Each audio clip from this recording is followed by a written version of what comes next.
I'll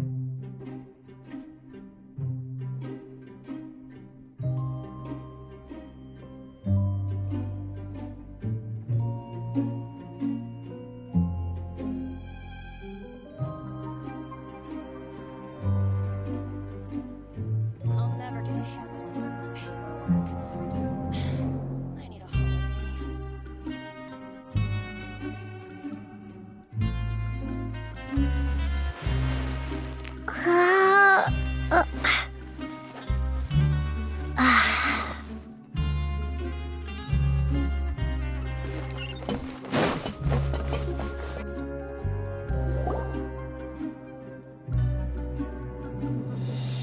Look! There are some people talking over there! Let's listen in on the conversation.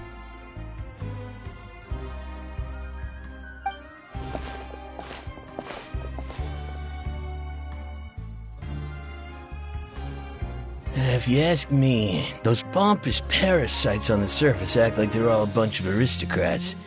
Do any of them give half a hoot about a bunch of dogs like us?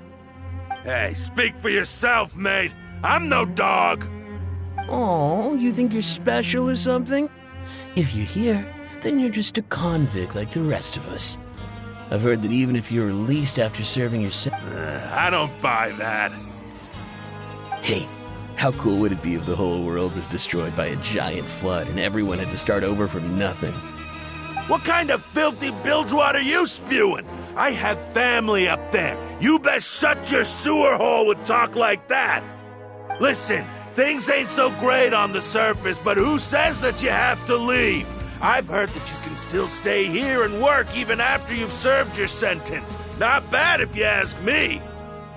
Who wants to live in the ruddy overworld anyway? And what makes you think they want to hire someone like you? It's one of the great mysteries of the universe, how someone as useless as you is so confident. Whoa. Sounds like they're really unhappy about the overworld. Speaking of which, Paimon never heard anyone use the words overworld or underworld when we were living up there. Is it only something the inmates down here say? That's true.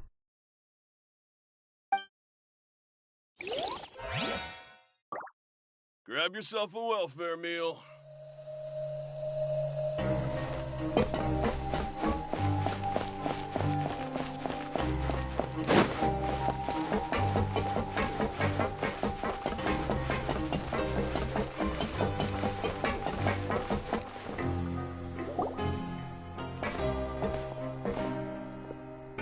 There's a group of people over there. Let's go listen in. So I said, that's not a faucet. Hey, who are you two? Why'd you come over all of a sudden? Oh, sorry for eavesdropping. Sounds like you were talking about something private. What's the matter? They're just looking to join in on our fun, that's all. Hey, don't pretend like it's okay for them to just interrupt us like that. Yeah, fine. You're lucky we don't mind extroverts that much. You hear that, Quisto? What nice! Your expressions tell me you're looking to hear some juicy info, am I right? But before that, it just so happens that I know you two.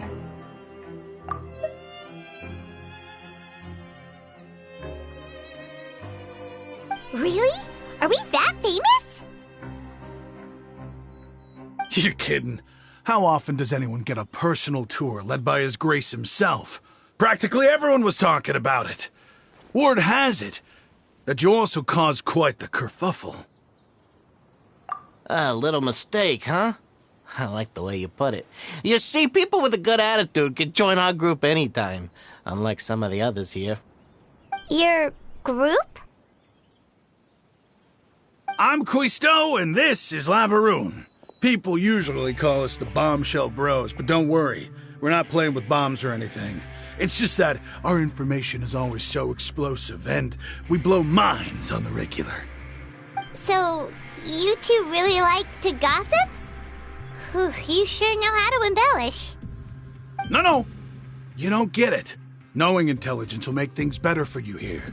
For example, knowing who's working with whom, who has the latest rumors, who's not getting along. Whoa, all this info's worth something, you know?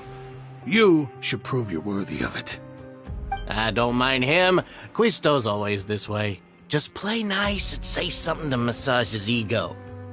The welfare meals. Talk about the welfare meals. Right! That meal we had yesterday was super delicious. Paimon can still taste it whenever she closes her eyes. Is that so? To tell you the truth, I've been helping out with making those welfare meals. I've been working as a kitchen assistant for about a month and a half now. Oh, so you're the one who made those delicious steaks. Amazing! You could be a professional chef. You are correct. I am a true professional. In fact, I even went to culinary school. But enough about that. Since you like my cooking, I guess that means we share similar tastes. Listen carefully. This little bombshell will help you learn what's really going on here in the fortress.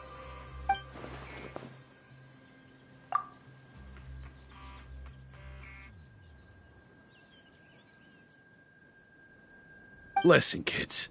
The power structure within the fortress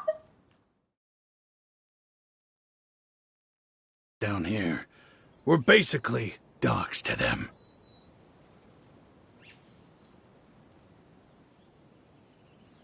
You've already met the one person here you should never cross, the Duke, Risley.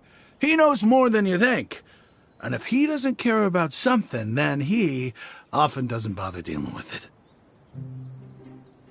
Those who have the Duke's attention get all kinds of special perks, even better treatment in the infirmary. I know who you mean. It's that Jurier character, right? I don't think there's anything useful about him at all.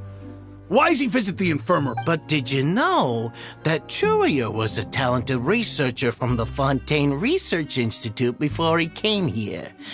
There's no denying that. I don't care if he was a researcher that could turn dirt into Mora. Once you're in the fortress of Meripede, you're just another inmate like everybody else.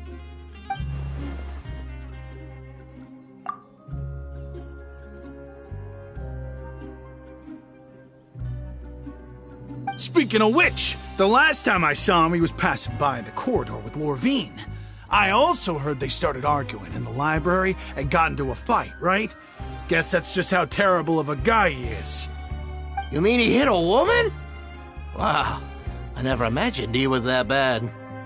But that Lorvine's also quite the odd one, you know?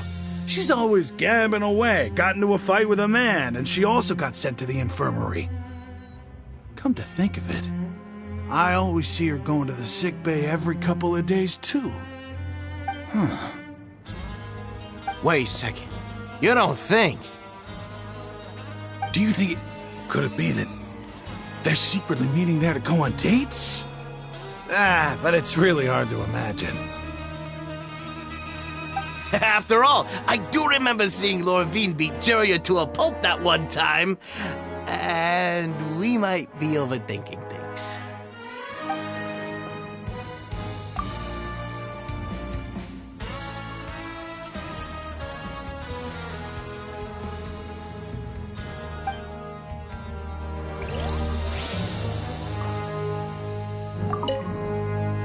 Is it really all right for us to talk about people behind their backs like this?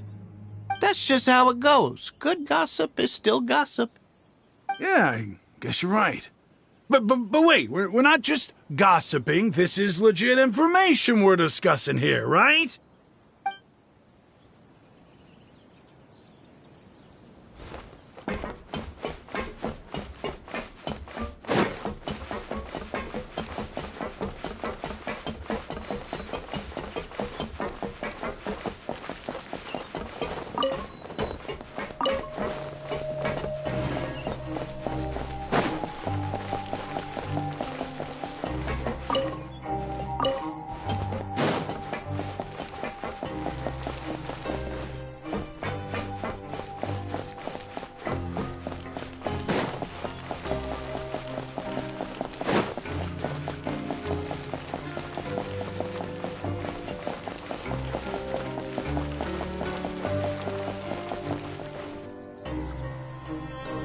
Hey, you over there? Yeah, you. Say, do you like playing card games? You know, like Genius Invocation TCG? You TCG players are like mint in the wild, literally sprouting up everywhere.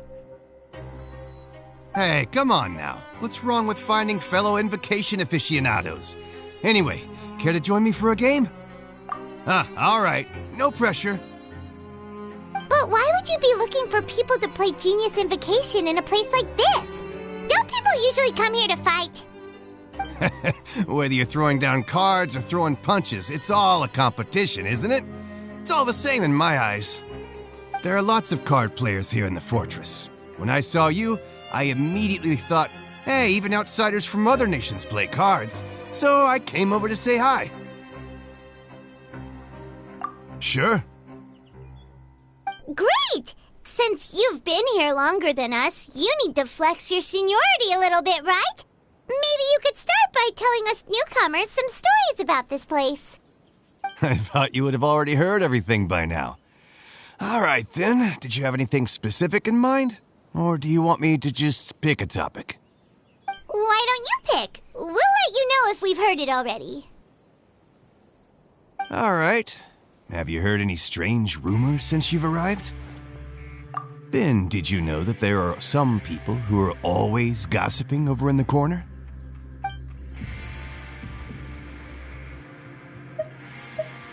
Yes, so you've already met those two. They're quite a pair.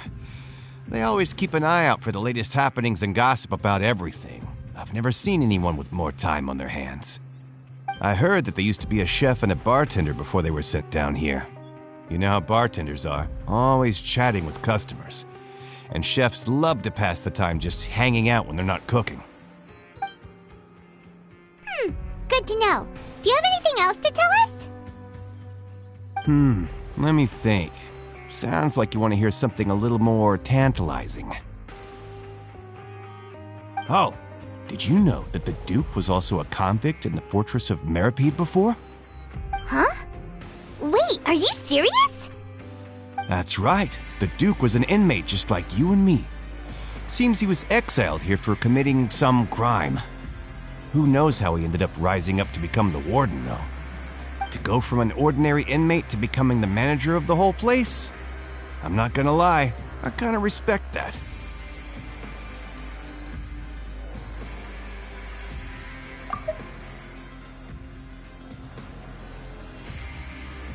A forbidden zone? Sounds like something that someone just made up. I've never heard of that. Where did you hear about it? It's just a rumor we've been hearing, but no worries if you've never heard of it.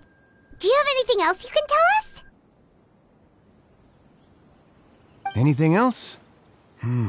Not that I can think of, but I'll be sure to tell you anything interesting I hear next time.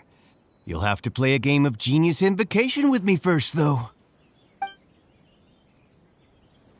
Okay, we've talked to just about everyone, and it's about time for us to go meet Linny.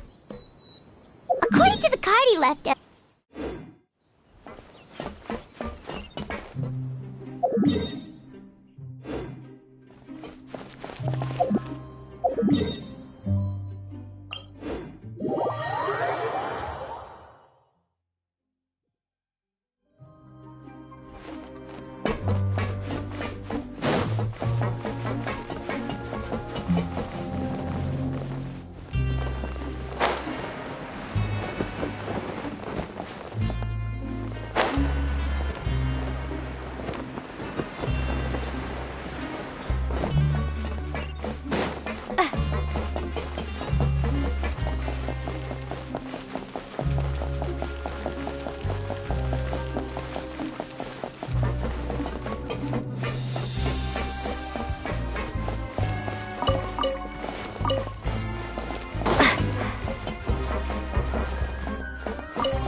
Huh?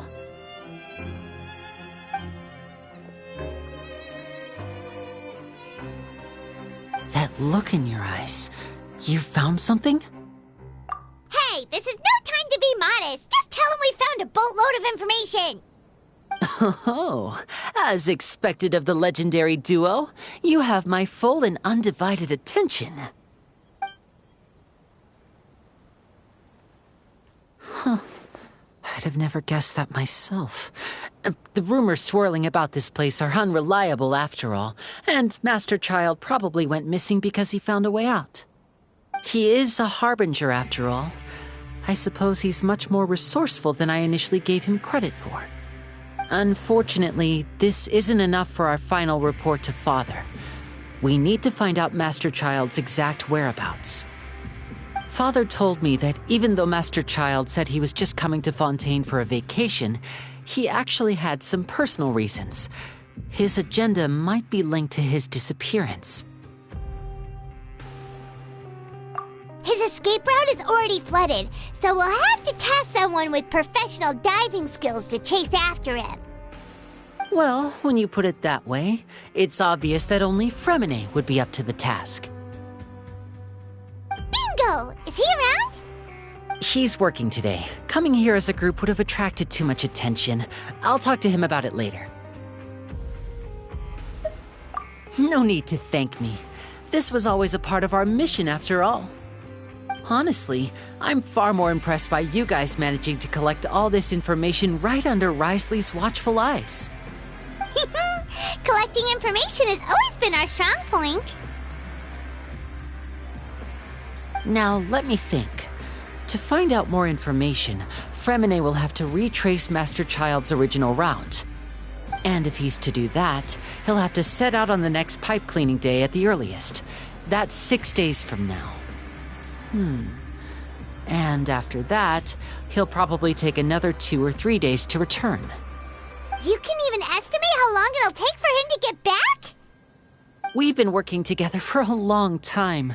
We know each other's capabilities like the backs of our hands. Traveler, what say you to meeting here 9 days from now? We'll be able to pick up Fremine while we're at it, too. Oh, and there's just one last thing we'd like your help with. Though we can just sit back and wait for Fremine's report on Master Child's whereabouts, we still need to make more progress on the investigation of the Forbidden Zone. Fremine's no master of disguise. Lynette's still working on getting intel from the other areas, and I'll need to spend some time helping Fremine prepare for his diving mission. So, you are the only ones we can count on. What do you want us to do? Will it be hard? Well, I won't call it easy per se, but I think you'll be able to pull it off. Listen carefully. You'll need to find an excuse to get into the infirmary and investigate the room and environs.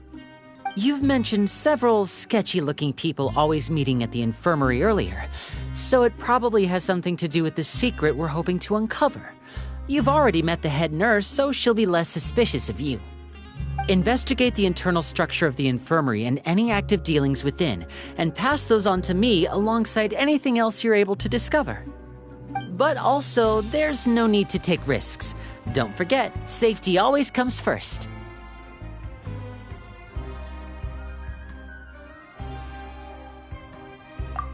My apologies.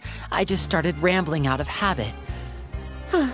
It was almost as if I was talking to my younger sister. But that's not a bad thing, right? All right, then we'll head out as soon as we finish our prep. Let's go our separate ways for now, then. Don't forget, we meet here again in 9 days. Stay safe.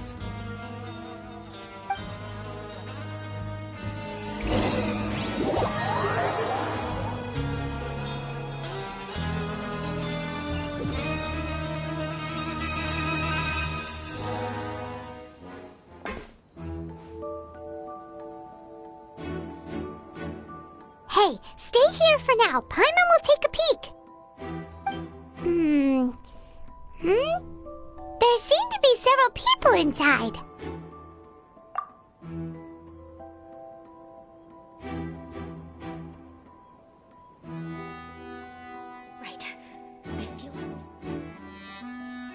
It's not impossible. So...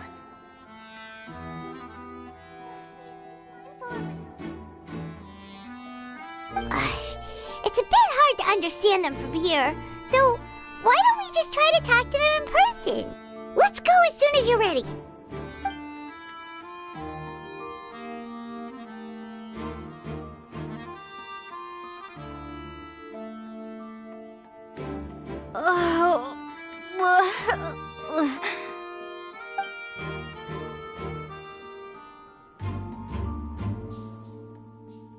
Someone, please help! She's sick!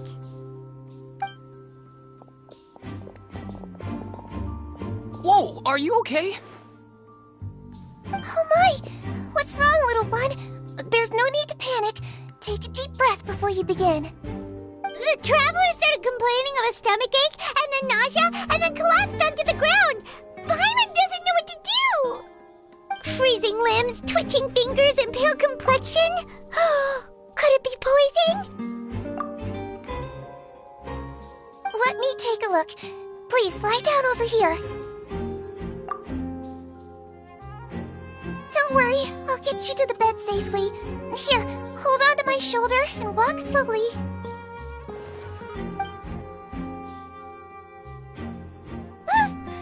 You can do it, Traveler! Don't apologize. You're sick after all. Now, please relax. I'm just going to do a preliminary checkup on you.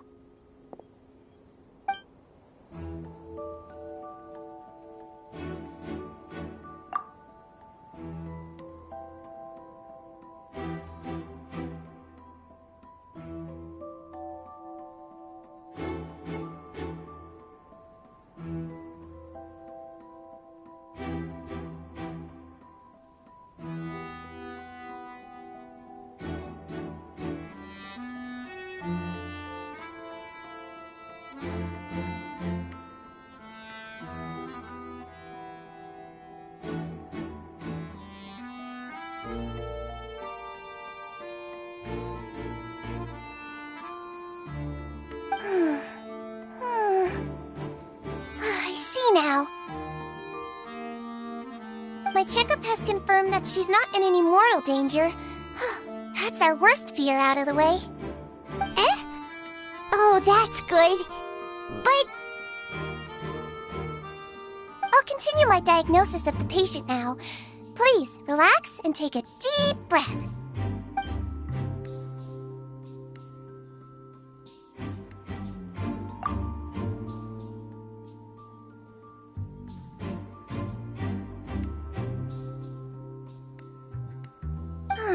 Don't sense serious damage to your organs either.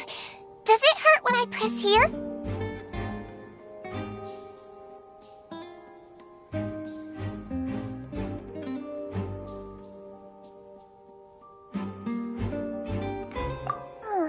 And here? Huh?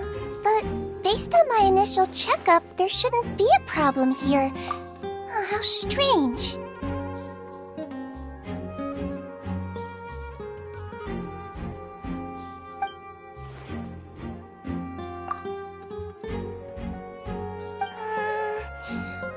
What about here?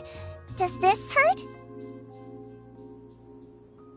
Oh, I understand. So that's what it is. I think you just ate something that disagreed with you. That's all. Nothing too serious. Outside of a pretty bad stomachache when it decides to act up. So that's what it is. Thank goodness it's not anything more serious. And there have been other inmates complaining about the food recently. I'll inform our head chef, Mr. Woolsey, of this problem as soon as possible. Congratulations! The health risk is incredibly low, so you should recover within a couple days. Why don't you take a rest here while I go get some medicine for you? Miss Levine, I'll have to trouble you to help me look after this new patient while I'm gone. Very well. And she hopped away just like that.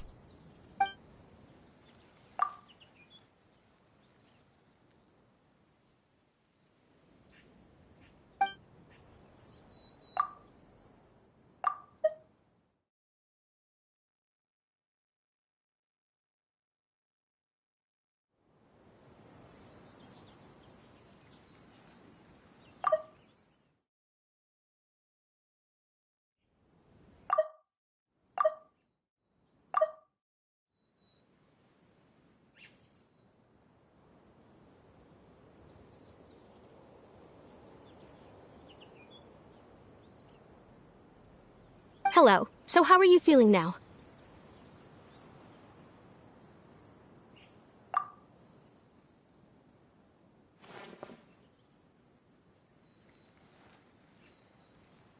Her stomach aches really bad. She was stumbling about the whole way here, so Paimon's really worried.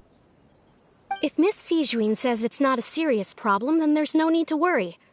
She's the best medic we've got down here. But it also looks like she's the only medic you've got down here. Well, that's true. What do you mean, that's true? That's really misrepresenting the situation. Of course I can't speak for the whole fortress, but it's not like everyone imprisoned here is useless, you know? Though they may have committed crimes and gotten locked up here as a result, they still know a thing or two about medicine, and they help Miss Sishuin take care of the sick and injured.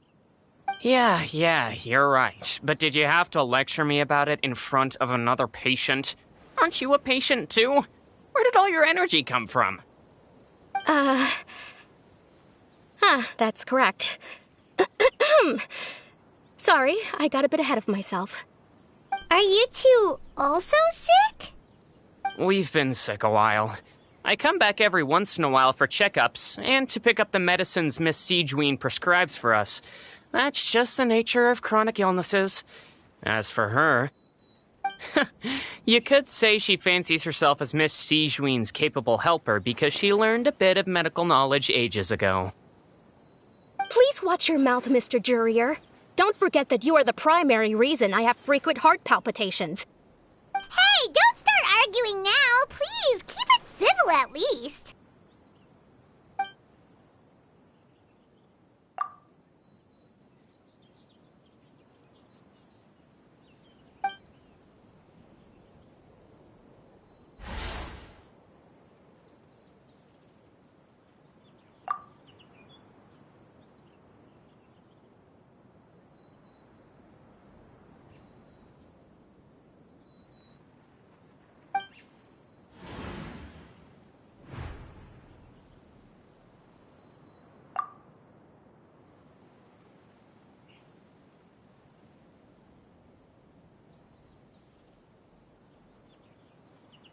Hey! There's no need to fight! Everyone will be released someday, so there's no need to argue over silly things like this! But... Release. It's way too early for us to even think about that. And who the heck knows if we'd even be able to continue our previous lives?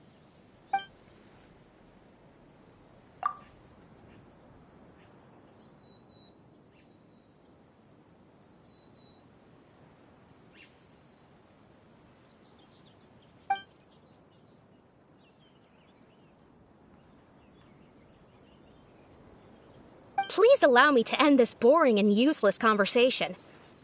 Oh, and Mr. Jurier, I don't want to see your face here again anytime soon. And same to you, Miss Lorvine. Anyway, that was more than enough rest for me, so I'm going to get out of this excessively noisy place. See you later, everyone. He just slowly walked off like that? That's just what he's like. I'm sorry you had to see all of that. I'm Lorvine, and that's... Well, his name is Jurier, but I hope you'll never have cause to remember his name. You really can't stand him, huh? I mean, can you blame me? Look, who would like someone who's as arrogant and obsessed with weird research topics as he is? But there's no need to keep dwelling on him. I'll accompany you two for a while. Miss Sishuin should be back soon, and I'm sure you'll feel better as soon as you've had some of her medicine. No, it's nothing. I'm back! Did you rest like you promised? Thank you for getting our medicine, Miss Sishuin. Did you all cooperate with your bed rest? I trust that nobody got up to walk around. Good. Here, this should be 2 days' worth of medicine for you. Take 1 pill now, and then continue your bed rest.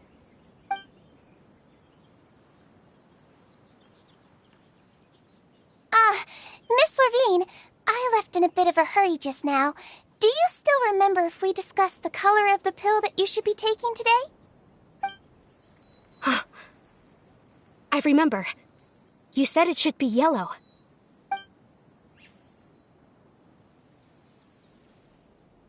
Yellow, huh? I understand. These are yours. Please, make sure to go to bed early after taking them tonight. You'll benefit from a good night's sleep. All right, then I'll also be on my way now. I hope you feel better soon, too. See ya! I'm going to fill out your medical record now. You're widely known as the Traveler, right? I just want to double-check a few details, if that's all right with you. Those two made quite the commotion just now, so why don't we let the Traveler rest? Paimon can answer the questions instead. So her primary symptoms are abdominal pain, with secondary symptoms of nausea. Is there anything else? That's it. All right, then. Is there anything we should know besides to take the meds? No, her base constitution is quite good, so I'm sure she'll recover quite quickly after taking the medicine. Please, make sure to stick to bland or less stimulating foods. And don't stay up too late at night. Got it. Paimon will hold the Traveler to that for sure.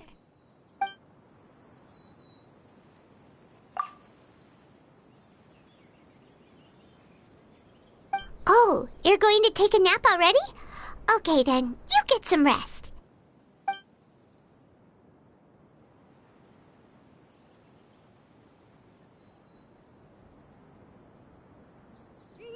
We've been to lots of places together.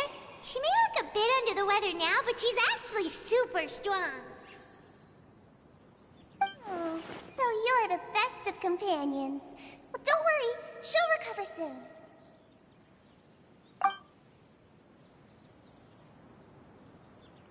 Ah, you're awake. How do you feel? You slept for a really long time, but we never left. Well, now you can go back without a worry in the world. Remember to take the meds regularly, and don't forget, bland foods.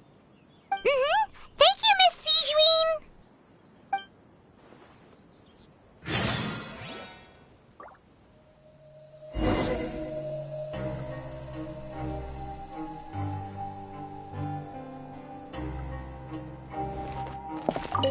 Seems like a lot of people have been coming down with an upset stomach lately.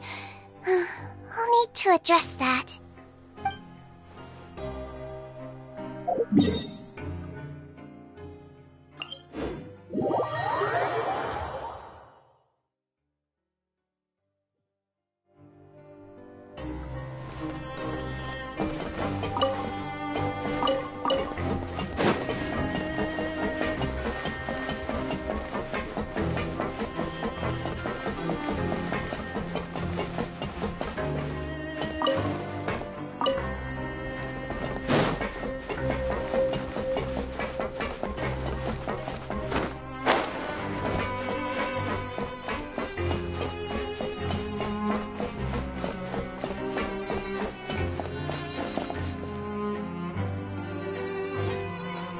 Are something. To be able to fall asleep like that and even sleep talk the entire time, you scared Paimon half to death! No, but you kept mumbling things along the lines of, Pyron, don't take my grilled fish, and put down the Adeptus Temptation now!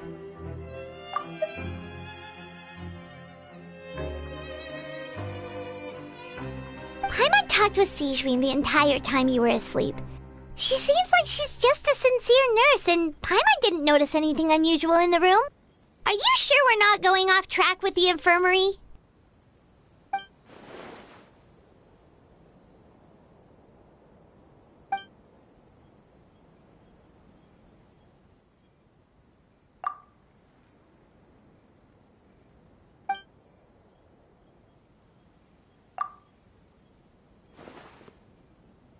Whoa!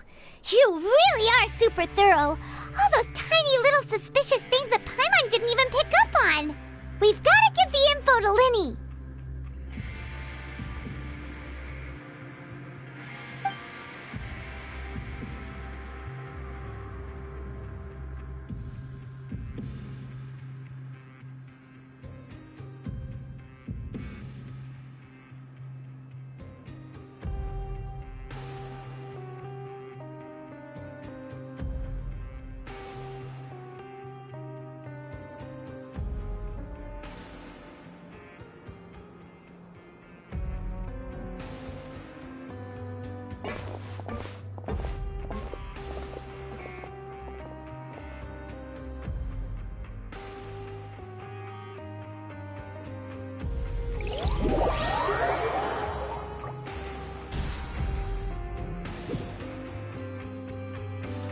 Today's the day! Let's go meet up with Vinny!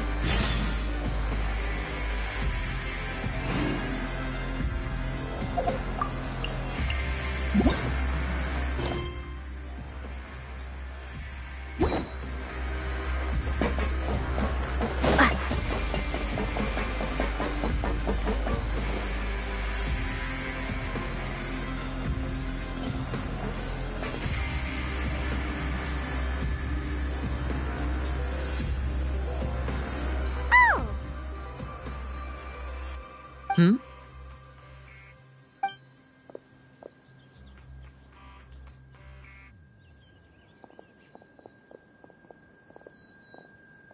Did you two run into any trouble over the past few days? No, we just worked our shifts according to the schedule. Nothing weird happened. That's good. That means you didn't raise any suspicions when you infiltrated the infirmary. We've taken a look at the slip you've sent. Fremine successfully left the grounds via the pipes 2 days ago, and as of last night, Lynette has also infiltrated the infirmary after faking an illness. Wait, why is she getting involved as well? You already went above and beyond when you scoped out the infirmary. To put it more bluntly, even if we were to view that as something you did in exchange for Fremine's help, you've already done more than enough. Infiltrating a guarded stronghold is a different kind of job from a one-off investigation. We want to avoid using the same faces over and over and reduce the amount of suspicion that will fall on any given person. Lynette also felt like you have already taken the first step for us, so she should be the one to finish the job. So that's what Lynette thinks. Oh, Paimon hopes everything's going well for her. Then, let's go check on Lynette before Fremine returns. If everything went well, then she should be wrapping up her investigation right about now. Is now really a good time to go over? According to my observations, Sigewinne always spends around half an hour away from the infirmary right before lunch. Lynette knows this as well, so this should be a good time to meet up with her. Also, I'm her brother, remember? It's only natural for an older brother to care about his younger sister's well-being. Okay, then let's head over right away!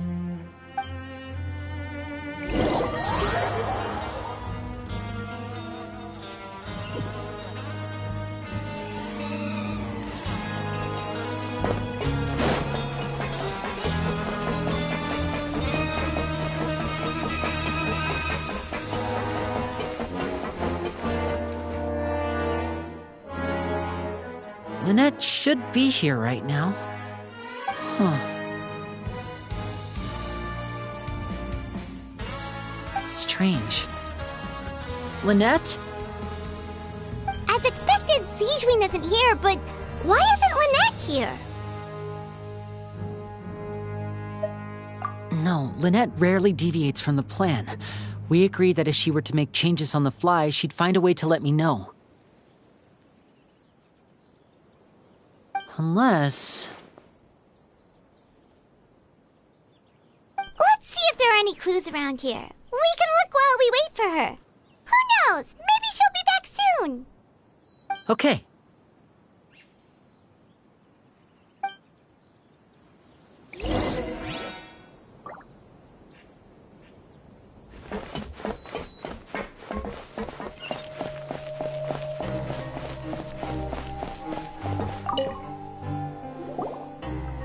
Ah, this is it! We saw it before! Wait, this thing? It doesn't look like it's been disguised that well.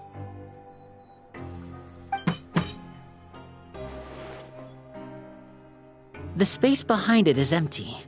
From its size, I don't think it's an entrance that is meant to be taken apart.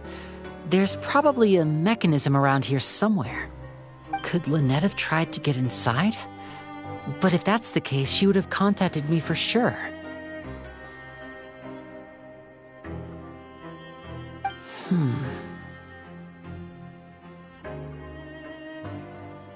let's look around here for some more clues.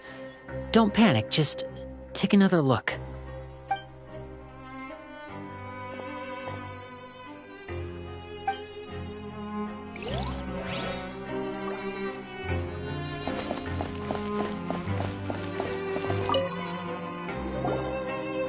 None of the beds have any signs of having been slept in, except that one over there. That's the one Lynette must have used, right? You said she was pretending to be sick. She would have said her migraine was having a particularly bad flare-up. Generally speaking, the head nurse would then ask her to lie down and rest, while she left to retrieve the medication. Which means either the head nurse didn't return the entire time from when Lynette laid down up until she left the bed, or the nurse intentionally left it this way.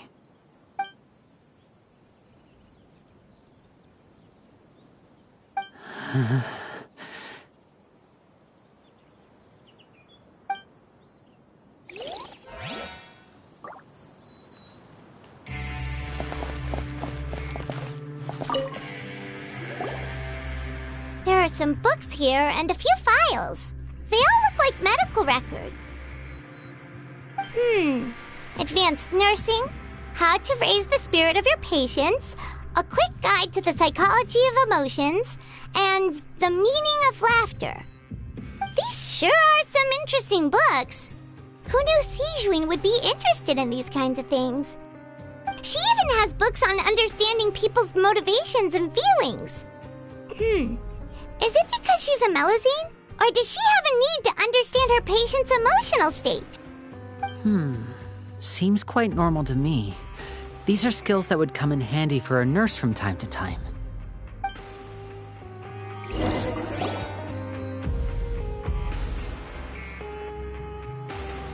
Hey, you guys, there's a slip of paper over here! A slip of paper? It's right over here, and there's a bunch written on it too. It reads, "Out of respect for your usual practices, I'll use a piece of paper or card as the medium to pass on my message. You may consider this as me giving you my best regards." This is... Is that all? The back. This is... Show me! Now! That look on your face. Paimon's reading it now. Would you care to guess where Miss Lynette of the Fatui could be right now? No. Could she have... Is she already... Wriothesley. Did he deliberately leave the infirmary unguarded to use it as bait? Wait, you mean he was aware of our goals from the very beginning? But why? We didn't run into any trouble last time, and he also never reached out to us since. Yes, that is a crucial question. Wriothesley, he doesn't do anything without a clear goal or reason. So this means he had no concerns about your activities from the very beginning. You're not from the same camp as us. You were sent down here by Nervulet, so you have no conflict of interest with Wriothesley. We're a completely different story, though. I'd like to know that, too. Why did he only go after her? Don't panic. Just think everything over. I have to stay calm. This is not like what happened last time. The situation's different now.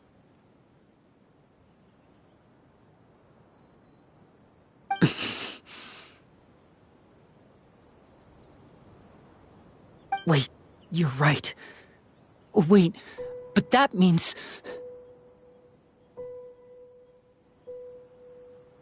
The fact that Fremine was able to leave the grounds...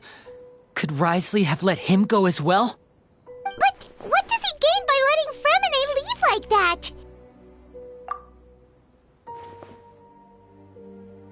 that?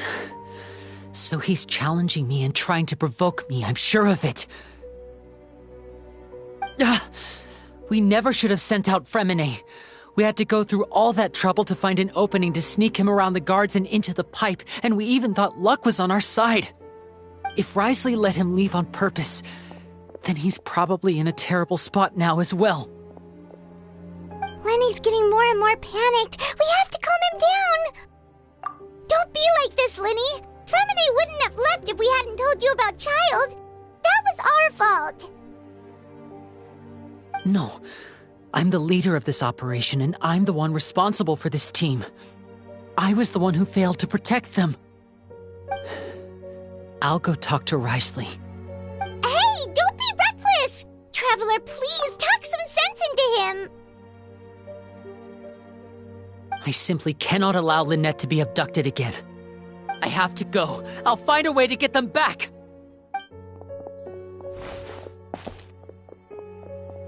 He's rushed out the door! After him!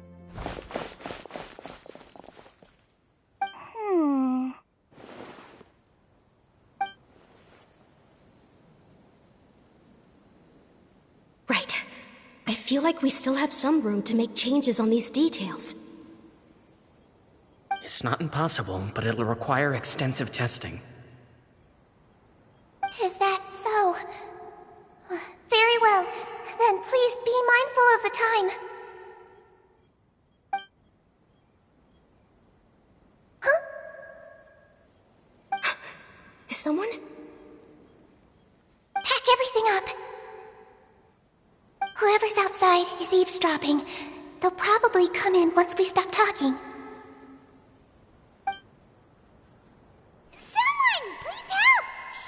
She's sick!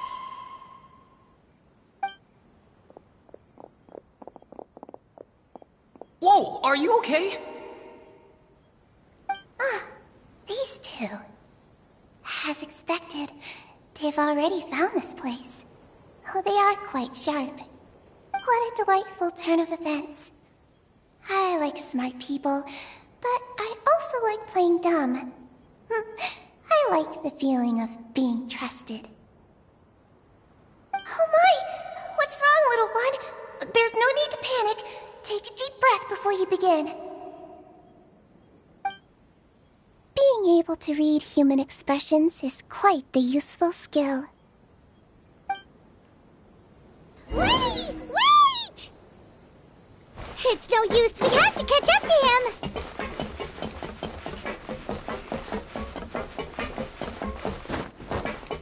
He's already out of sight. How is he so fast? Let's go head him off at Risley's office.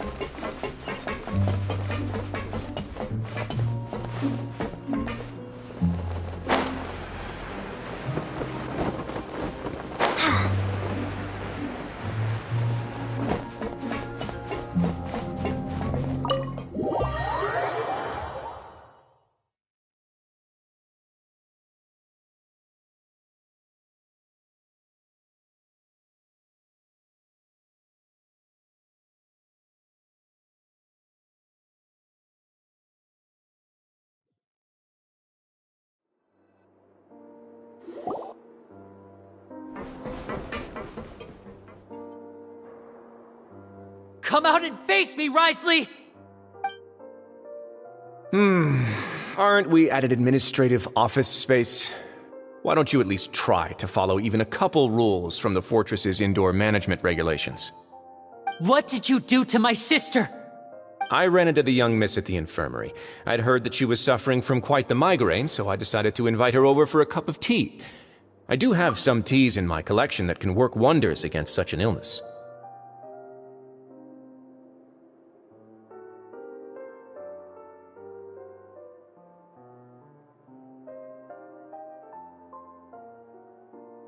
Stop joking around!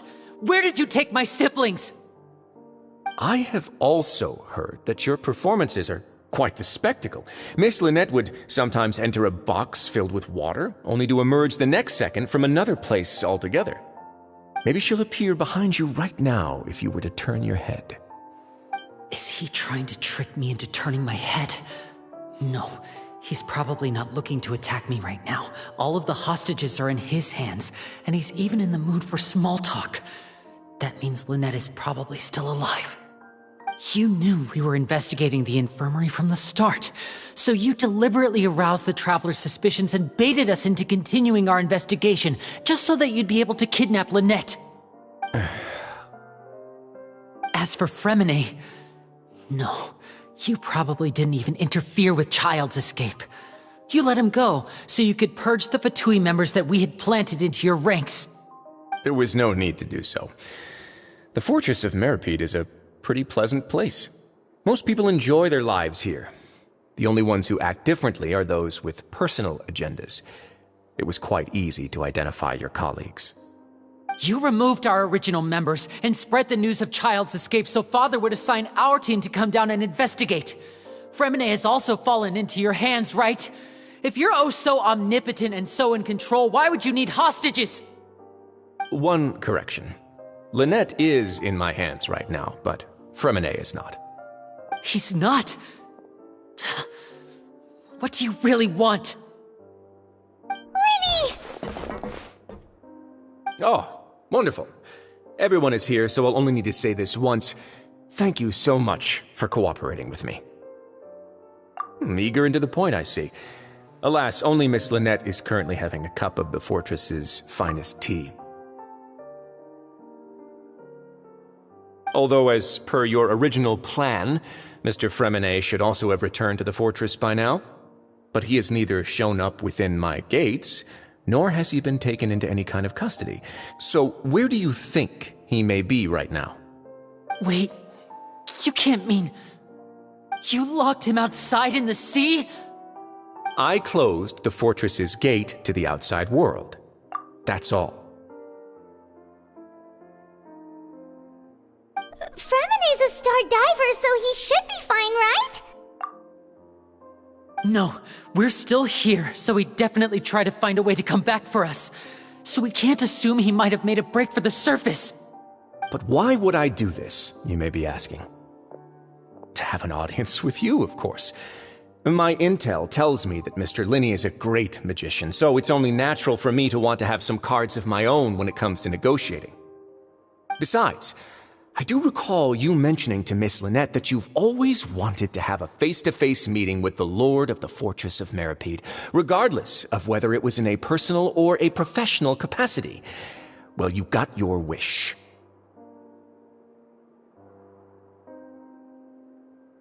So, you've been keeping tabs on us before we even set foot in the fortress. Some of my folks just happened to hear a thing or two, that's all. In any case, I will be straight with you. I was willing to play dumb and turn a blind eye, so we had a pleasant few days playing games together here. But once you started focusing on the Forbidden Zone, all of that changed.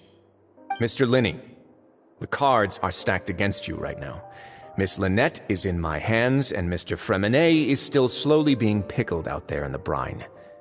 You know just as well as I that he cannot last out there forever. You need do but one thing to guarantee their safety. I would like you to contact your superior, and ideally invite her over for a cup of tea with me.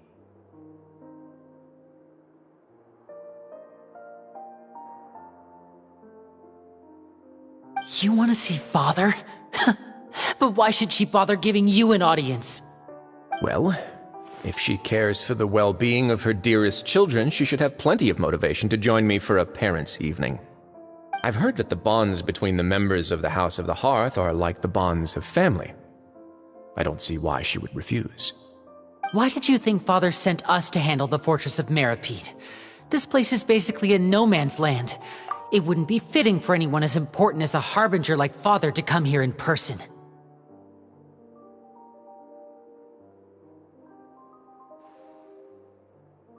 Oh, I see. So it's because she doesn't care for my place here. That's such a shame. After all, I've amassed quite the tea collection. I was looking forward to sharing it with her. Both Monsieur Neuvillette and Lady Farina have already received many samples as gifts. Was this the extent of your master plan to get to Father? No matter how much pressure you may put on me, I won't allow you to use us to blackmail her. You people really are difficult to get along with. All I'm asking for is a face-to-face conversation. Does she truly have no interest in the fortress's secret? Mr. Linney, you have one last chance to invite your father here. If you refuse... Linny!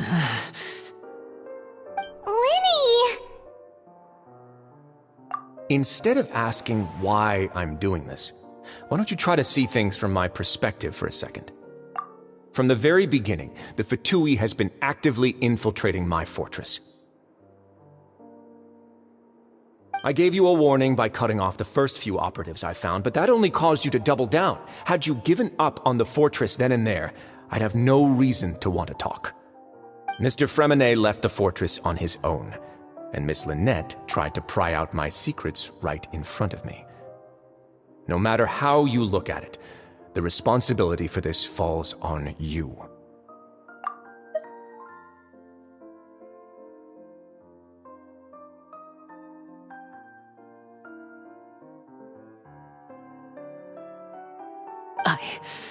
I shouldn't ask Father to do anything because of us.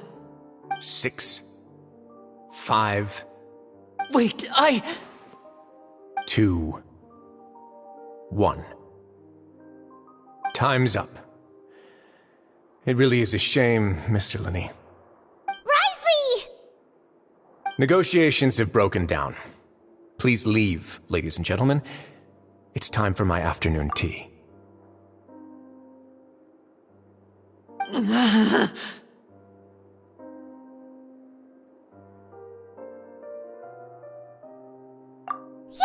listen to the Traveler!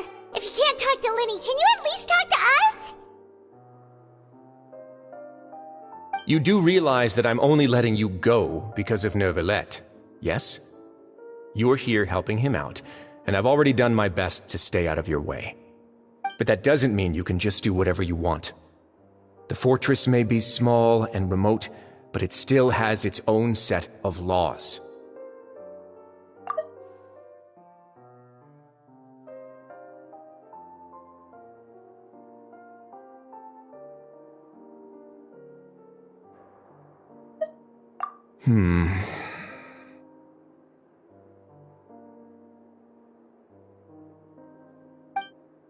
Then how about this? Those who are capable deserve respect. You've spent quite some time investigating my home turf by now, so why don't you tell me a thing or two about what you found, I'll ask you 3 questions. Answer all of them correctly, and I'll agree to your request. Question 1. Regarding the hidden rules of the production zone, what is the truth behind the one about not being allowed to work for 3 days in a row?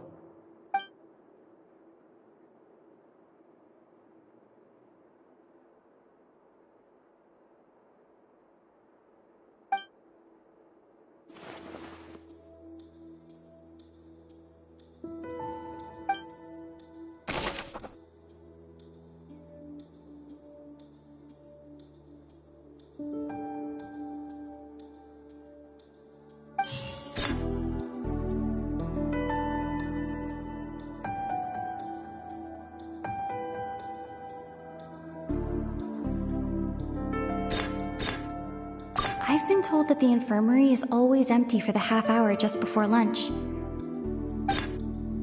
The Fonta promoter has been struggling. We often see Miss Sijuin observing the prisoners at work near the production zone.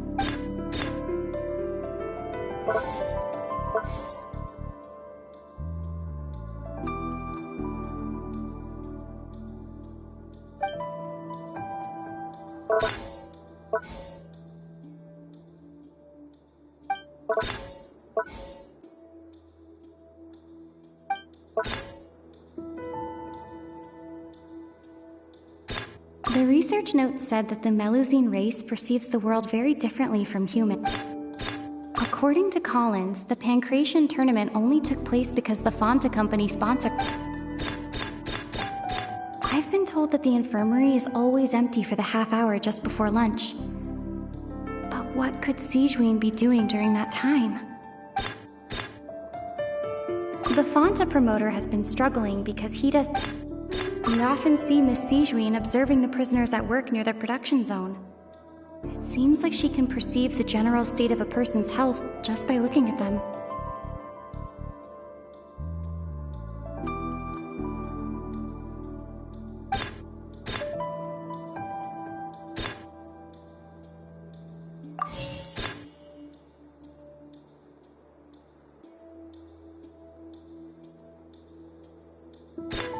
I've been told that the infirmary is always empty. The Fanta promoter has been struggling. We often see Miss Sijuin observing. Fanta's internal reports suggest. The research note said that the Melusine race. According to Collins, the Pancration tournament only took place because the.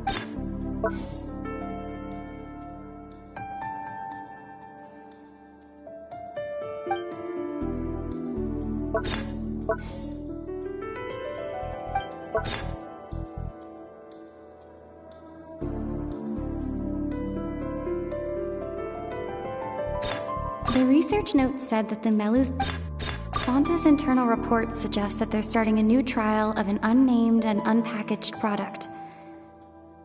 But the product has to undergo a trial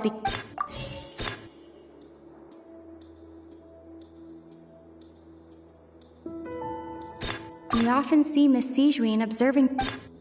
The Fanta promoter has been struggling because he doesn't recognize the real value of coupons. Meanwhile, the Duke believes that only idiots who don't understand the value of coupons would spend them on Fanta.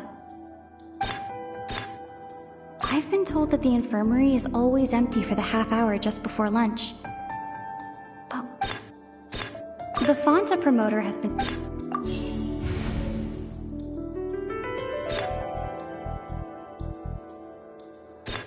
Fanta's internal reports suggest that they're starting a new trial of an unnamed and unpackaged.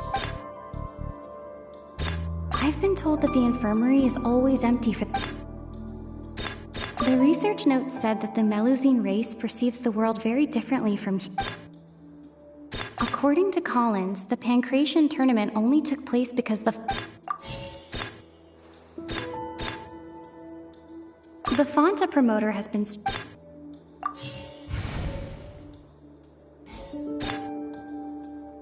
Fanta's internal reports suggest that they're starting a new trial of an unnamed and unpackaged product. I've been told that the infirmary is.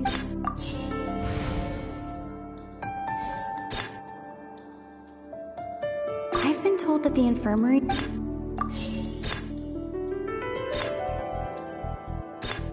The research note said that the Melusine race. According to Collins, the Pancration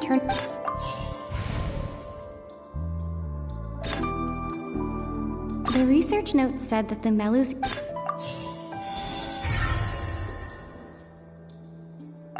Ah, so that's what's going on.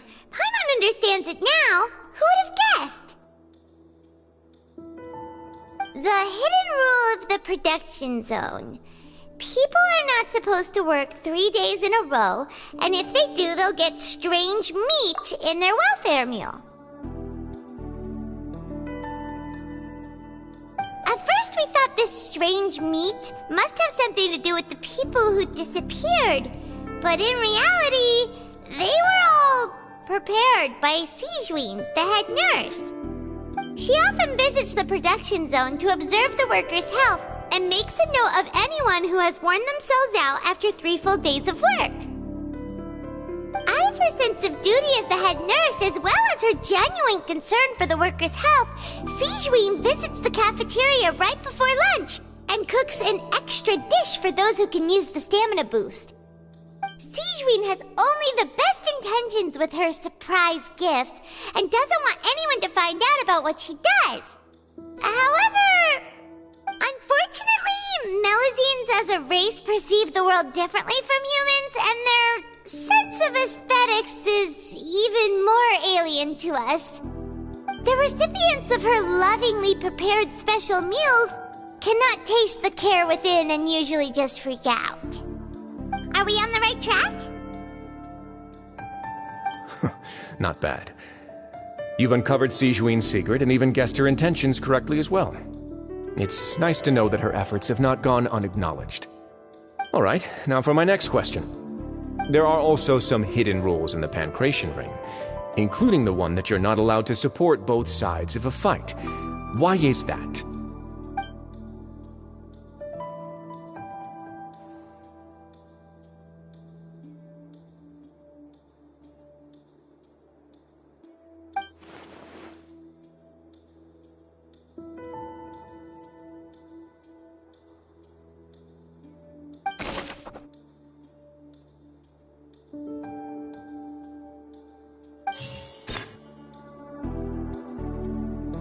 I've been told that the infirmary is always empty for the half hour. Fonta's internal reports suggest that there's We often see Miss Sijuin observing the prisoners at work near the...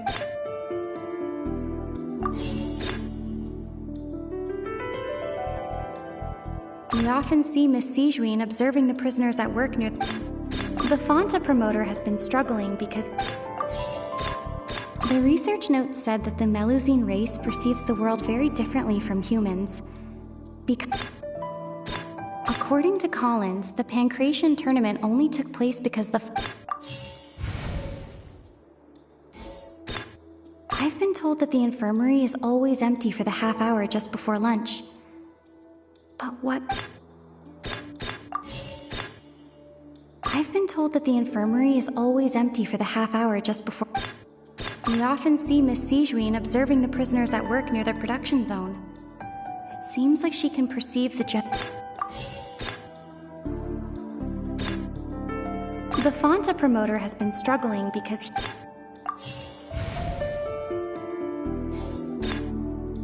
Fonta's internal reports suggest that they're starting a new trial of an unnamed and unpackaged product. Fonta's internal reports suggest that they're starting a new trial of an I've been told that the infirmary is always empty for the half hour just before lunch. The research note said that the Melusine...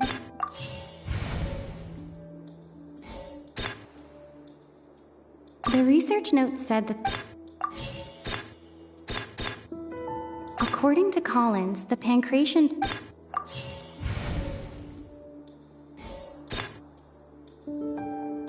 According to Collins, the Pancration tournament only took place because the Fonta company... I've been told that the infirmary is always empty for the... Fonta's internal reports suggest that they're starting a new...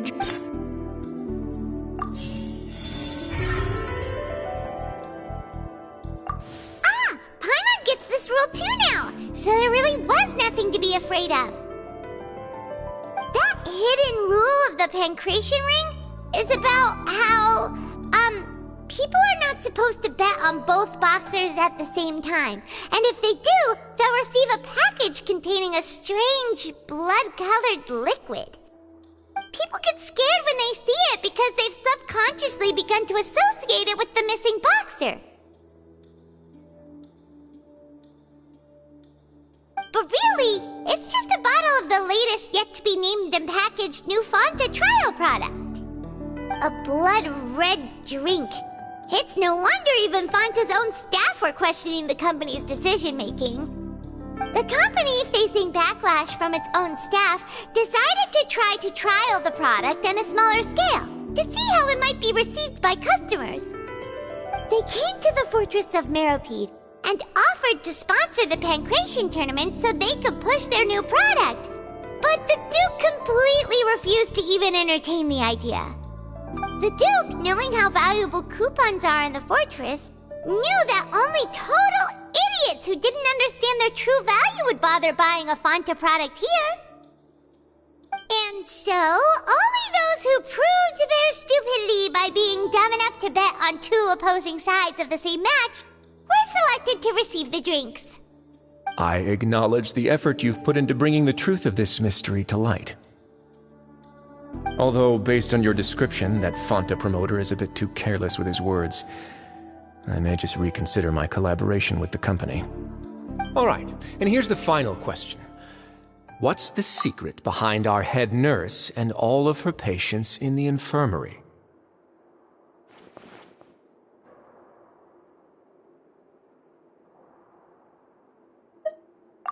Stop your cruel and pointless games, Risley! You know that we haven't finished our investigation, so there's no way we can answer the last question. The thought of sparing Lynette and Fremine never even crossed your mind! You'll pay for this! Ah! Lenny, are you alright?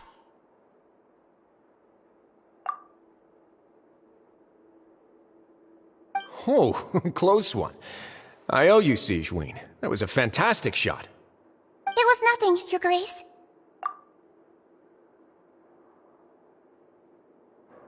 Sigewinne? Though this gun may look like a toy, it's actually fully functional, as I just demonstrated. Sigewinne... You...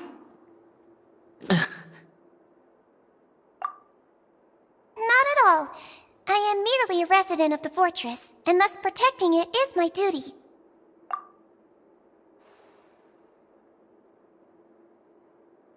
When Monsieur Nervulette asked me to come here, he told me that my job would be to take care of the well-being of everyone here. I am merely discharging my duties.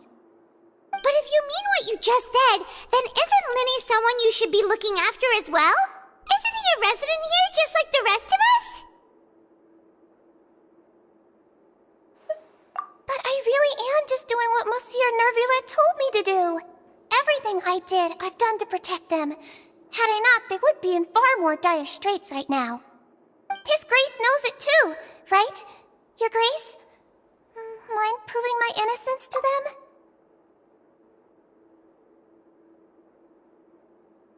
them? My dear Sigewinne, whatever shall I do with you? Would it have killed you to just wait another minute or two?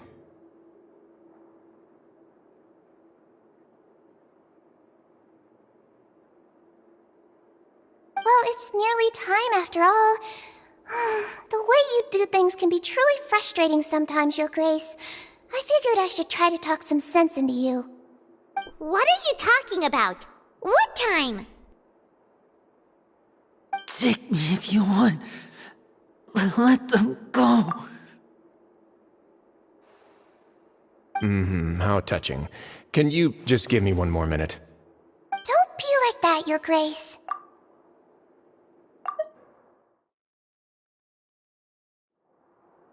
All right, everyone, calm down. 2 more visitors will be arriving any time now.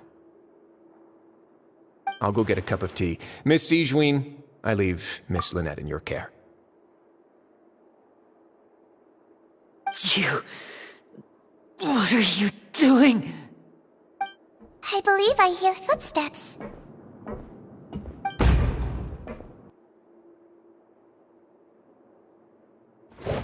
Some space, please.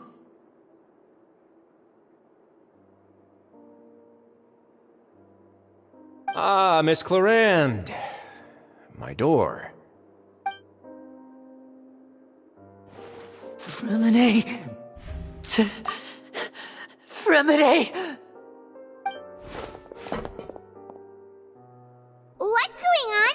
What is Clarande doing here? Work. I'm sorry about shooting you, Mr. Linney. The tranquilizing effect will begin to wear off soon. Please take it easy in the meantime, though.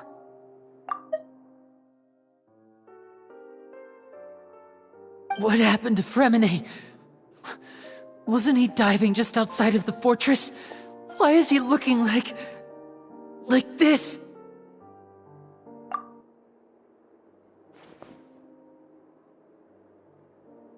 A flushed face, an accelerated pulse.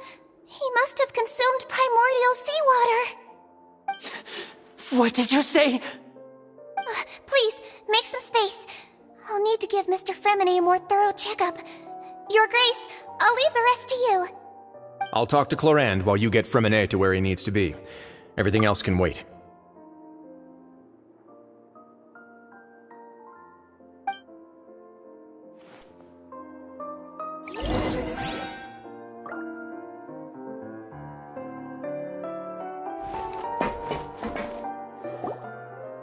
What's that look on your face? I thought I made good time on the way back.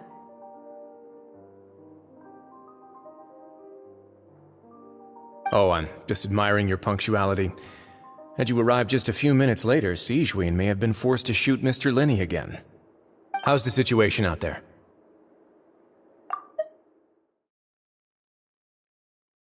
The water has changed. It's pretty much as expected. The concentration of primordial seawater has increased significantly. I was only out there a short time, so it wasn't too bad. But if one were to stay for any significant amount of time... well, you can see how that boy's doing. Where was he when you found him? The abandoned zone at the end of the pipes. A good distance into the water. Closer than I thought. He must have recognized it early on and tried desperately to swim back. Locking the door was necessary. I don't think we could have saved two. Well, I did try to convince him that I had my reasons. Never seems to work, though. It would probably work on Neuvillette. He has a knack for picking out who had good intentions, even when the outcomes were all terrible.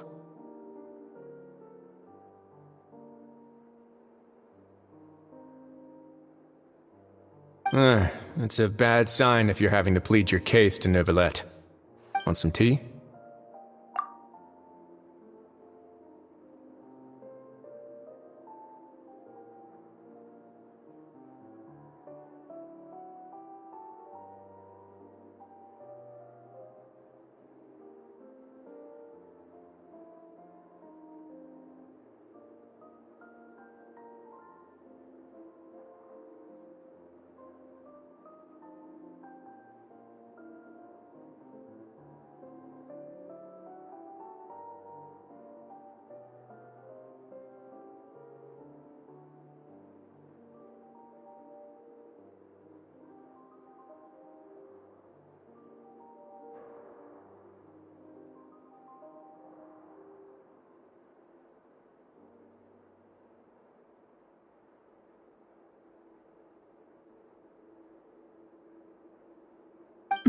Not particularly.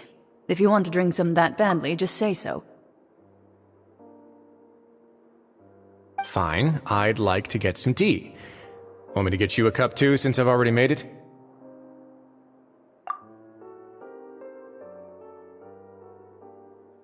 Might as well then, I suppose.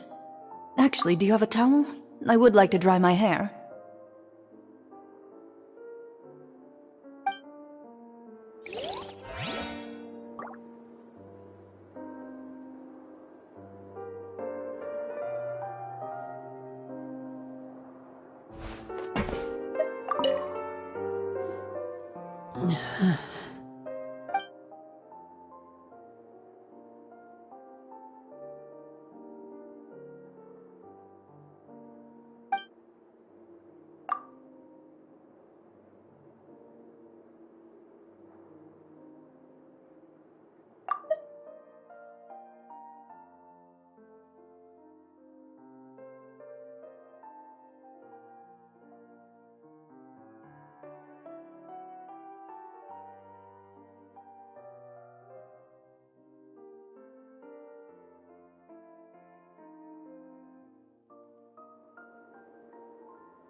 How is he?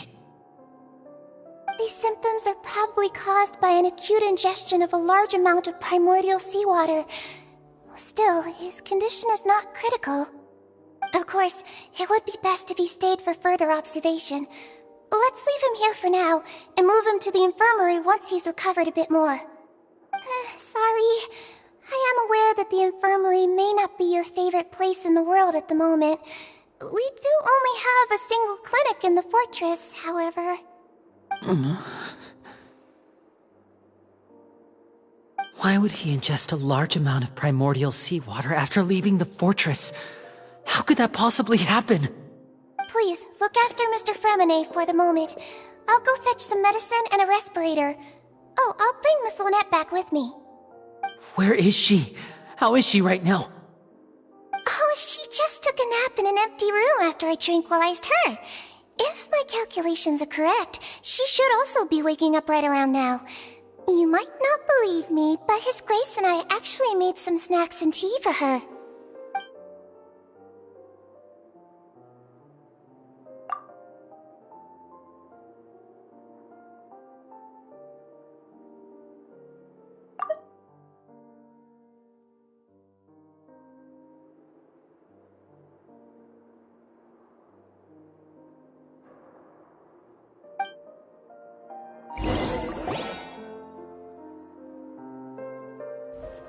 Linny, are you okay?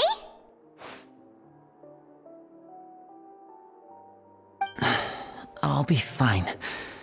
They're all here now. Don't worry about me. Are you sure? You don't look alright. My hands and feet are still a bit weak, but that's probably just the residual effects of the tranquilizer shot. I'm back, everyone. Lenny! Oh, Traveler, Paimon, you're here too. Remine?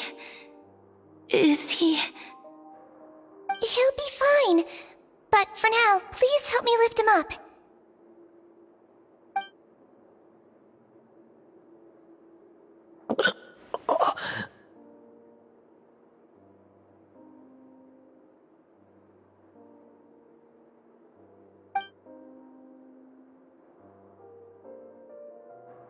His breathing's beginning to slow down. Give me a hand and help me get him to the infirmary. Yeah, I'll take him from this side. Lynette, together? On it.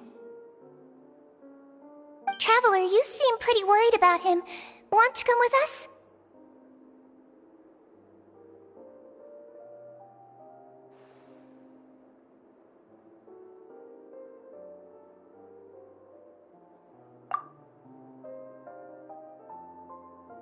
The Duke and Clarande are gone.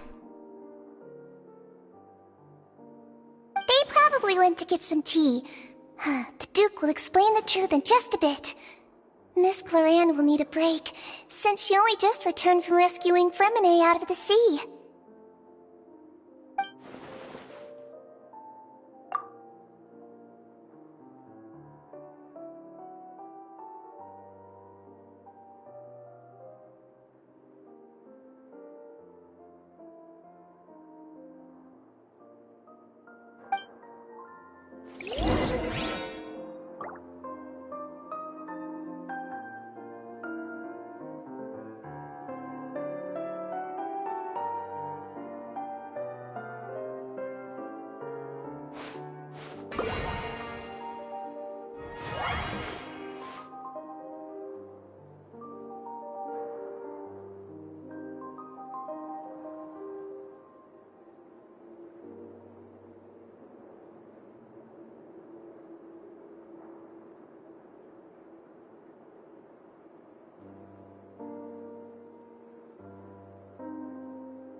He's awake. Fremine, how do you feel?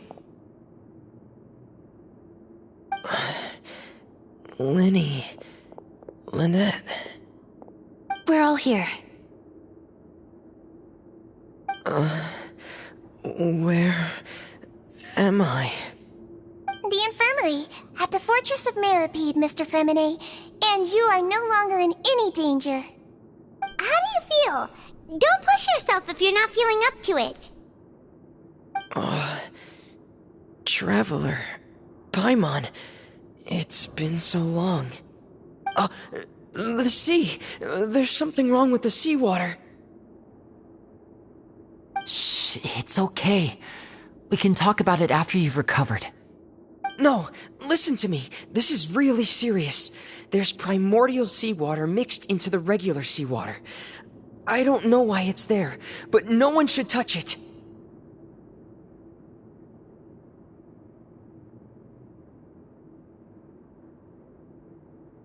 Pipes. Right, the pipes. It's all coming back to me now.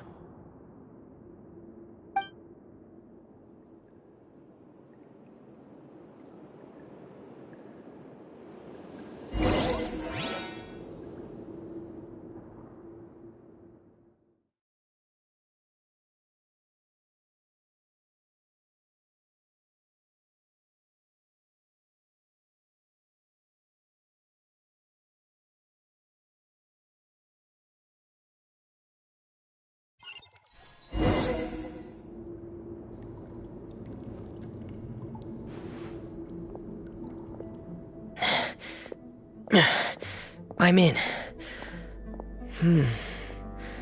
Seems like this pipe hasn't been used in a long time.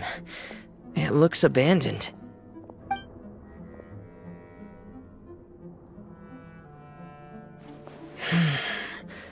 Where could Master Child be?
This mechanism looks like it's been tampered with.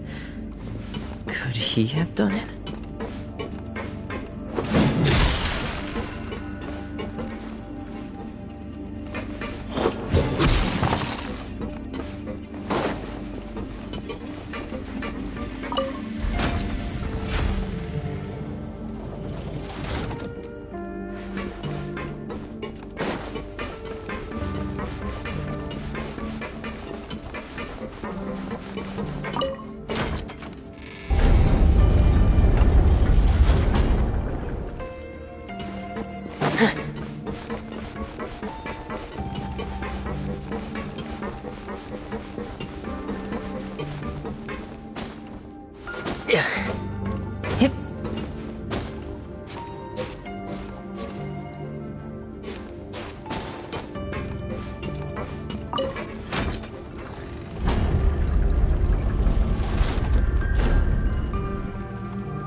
getting stuck on something.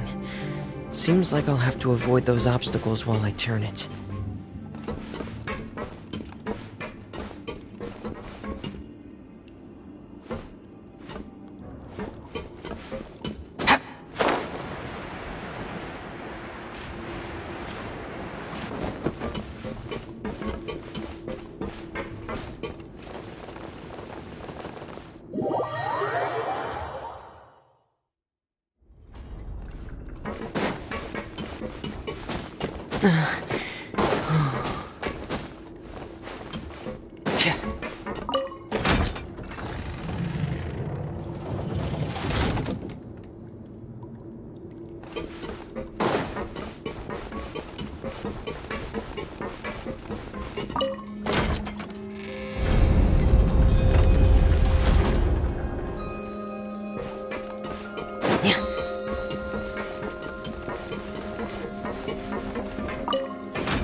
This is where the water starts. Okay. Master Child probably dived into the water. I'll go take a look as well.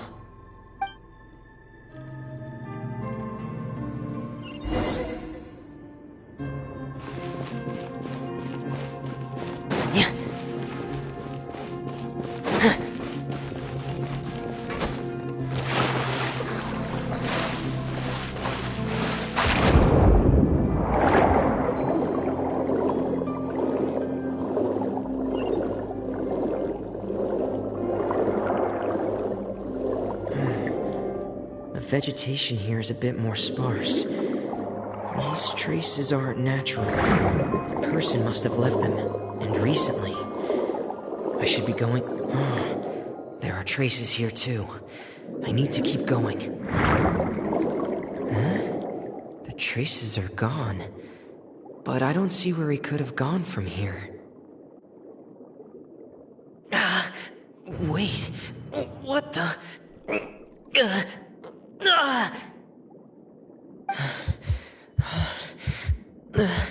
My heart is racing, and it's getting harder and harder to breathe. What's going on?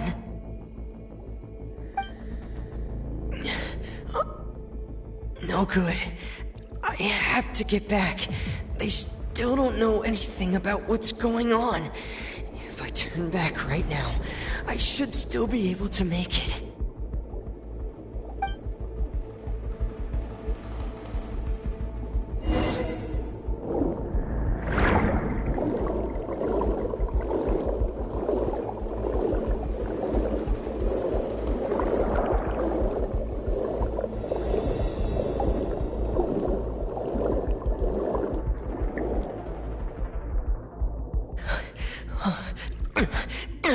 I can't die here.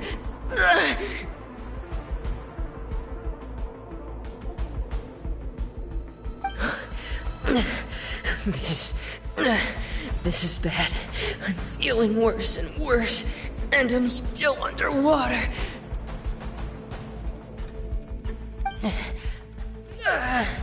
I have to push on.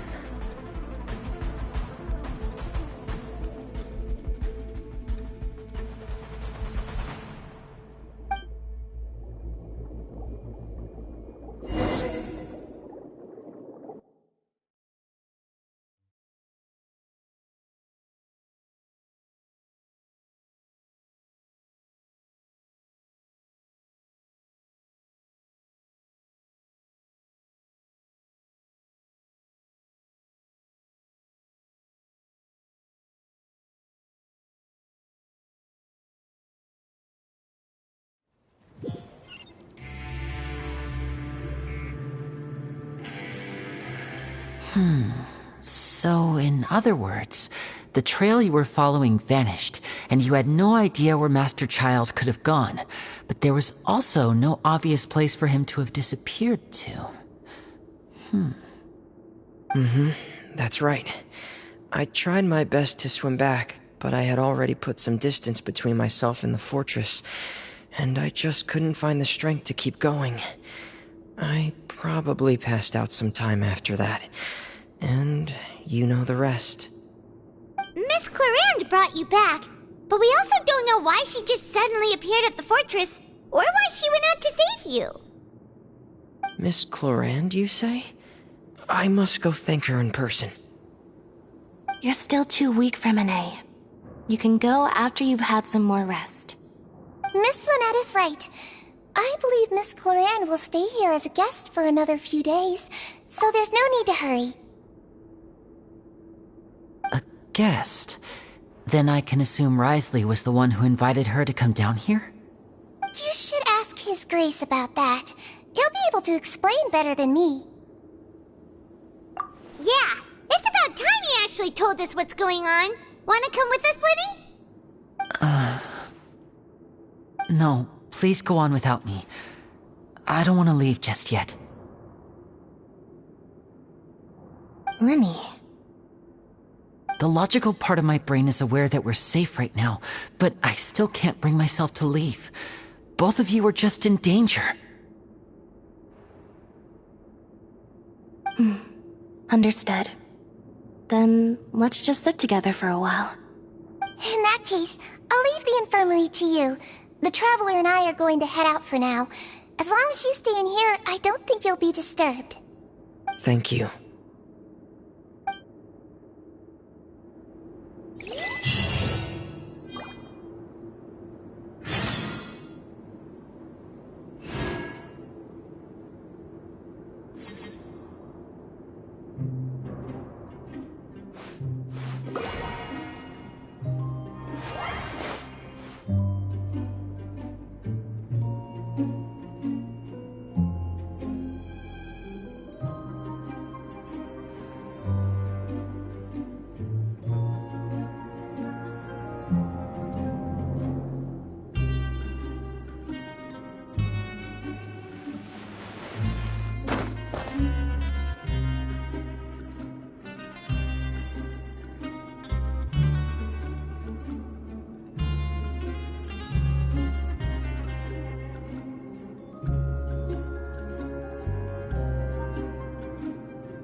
I'm so sorry, Lenny. I'm also really sorry, Lenny. I should have been more careful. Don't say that. It was all my fault. I was the one who should have been more careful.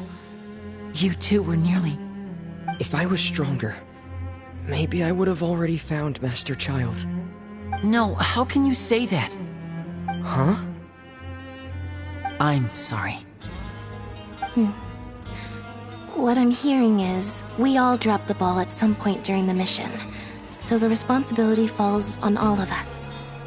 Isn't that right? Yeah, that's right. It's on all of us.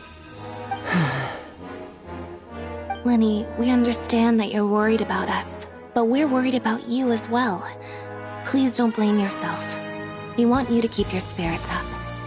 Yeah.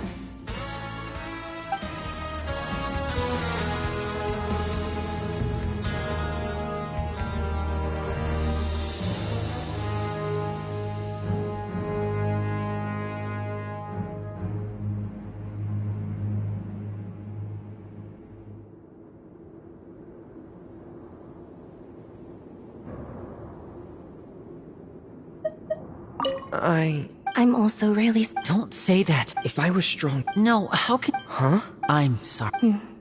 Yeah. Lenny, we understand... Yeah.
I take it Mr. Fremonet's condition has stabilized? Of course! I wouldn't have left the infirmary otherwise. I've been expecting those two, but might I inquire as to the purpose of your visit, Miss Siegewien? I wanted to check up on Miss Cloran. How are you feeling? Mostly fine, I think.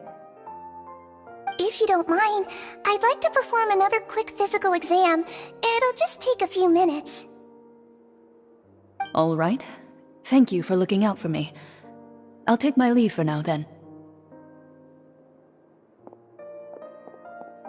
Well, want to explain yourself, Risley? Of course, but I'm not partial to the word choice of explain. How about enlighten? But where should I begin? How about you start by asking me any questions you have? You can start with whichever one you'd like to get answered the most.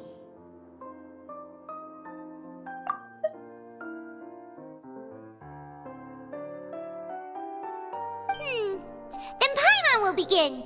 Did you know about Lenny's goals from the very beginning? No. I just knew they were Fatui operatives sent to the fortress by the Knave. As for their specific goals, I only figured those out as you made progress on your investigation. You managed to monitor and stay ahead of them even though you didn't know what they were trying to do?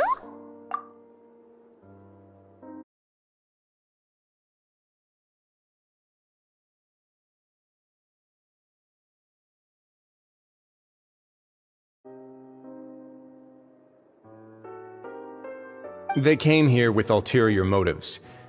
I'm quite adept at discerning what that kind of behavior signals. Initially, I thought their goal was just to investigate Child's disappearance. Linny suggested that I had deliberately let him escape, but in truth, I didn't really do anything special to help or hinder him while he was here. Everything he did, from finding helpers to leaving this place, he did on his own. Of course, it's inevitable that the Knave would make a big deal out of her fellow Harbinger's unexplained disappearance. I'm also quite curious about where that Harbinger went, so I figured I might as well let the Fatui do their own investigative work. All I care about is the answer. So you were hoping Lenny's group would just do your work for you! You make it sound like that's a bad thing. Unfortunately, things didn't go as planned. I assume that Fremonet has told you already the ratio of primordial seawater around the fortress of Meripede is on the rise. The Forbidden Zone has always been Linny's target, and you got roped into that investigation after running into him. I began to intervene out of concern for your safety, and also to prevent the fortress from becoming entangled in more irksome matters. Are the rumors true? That you're also a former criminal? Now, why would you put it like that? Isn't staying here all day and serving as the manager of the fortress a kind of sentence unto itself? Another form of prison? I just happen to have some support from the rest of the inmates. That's all.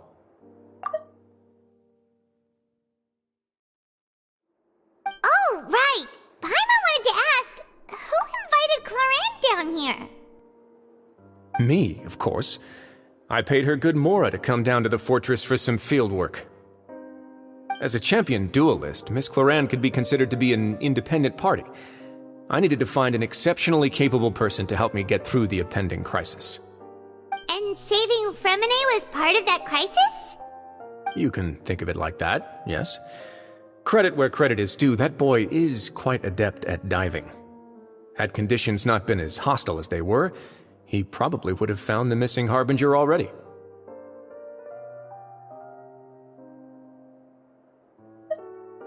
That's not something you should be asking after. Neuvillette only asked you to investigate Child's whereabouts. All I need to prove to you is that the Forbidden Zone had nothing to do with the Harbinger's disappearance. That should be clear now that you've spoken to Fremonet. But we've already uncovered that there's something wrong with the infirmary, and we've answered a bunch of questions that you threw at us. Isn't it about time that you answer our last question in return? You make a compelling case. Do you really want to know the answer that badly? Yeah, Paimon really wants to know! Even if the truth may not be pleasant?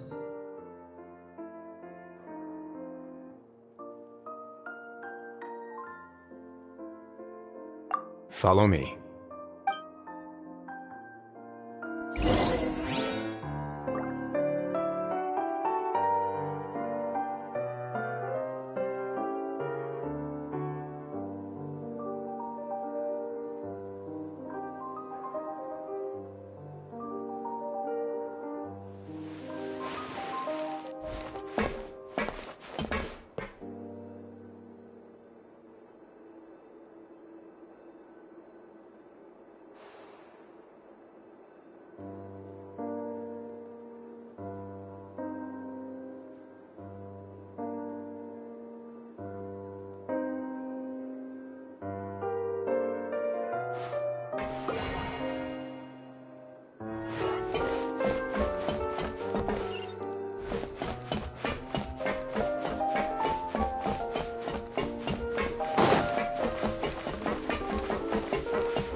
Door here? And a whole basement behind it? Huh. You're pretty good at hiding stuff, Risley. It seems you've forgotten just what kind of place the Fortress of Meripede is.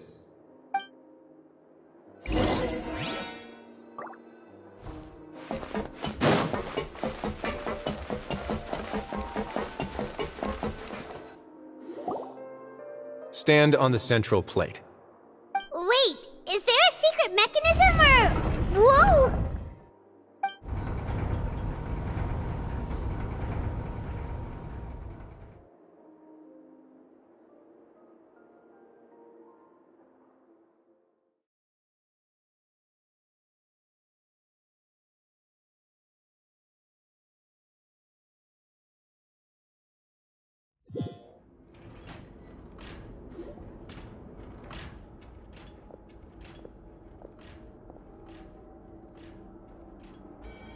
What a huge door! There are 3 such isolation gates in total. Generally speaking, I'm the only one who's allowed to go inside. Hence the name Forbidden Zone. Am I correct to assume you're going to run on back and tell your little Fatui friends everything? Well, Paimon wasn't thinking of keeping anything from them. Well, I'd advise you wait until you've seen the whole truth of this place for yourself before deciding whether or not to tell them.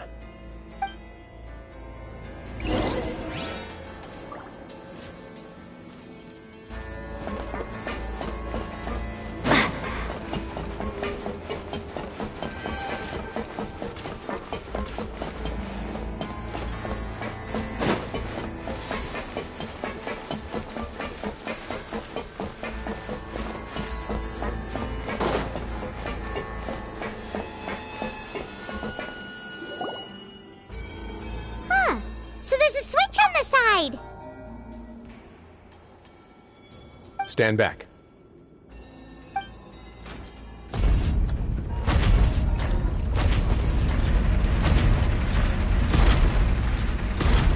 Whoa! They all just went up one by one! Go on, have a look.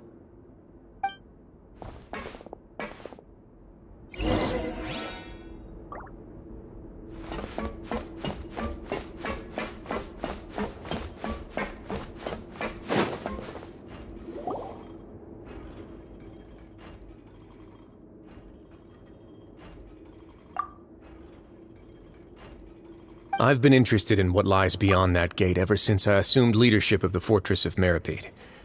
Of course, it would be unwise to recklessly open it, but it'd also be risky and negligent to simply ignore any potential danger that could be behind it.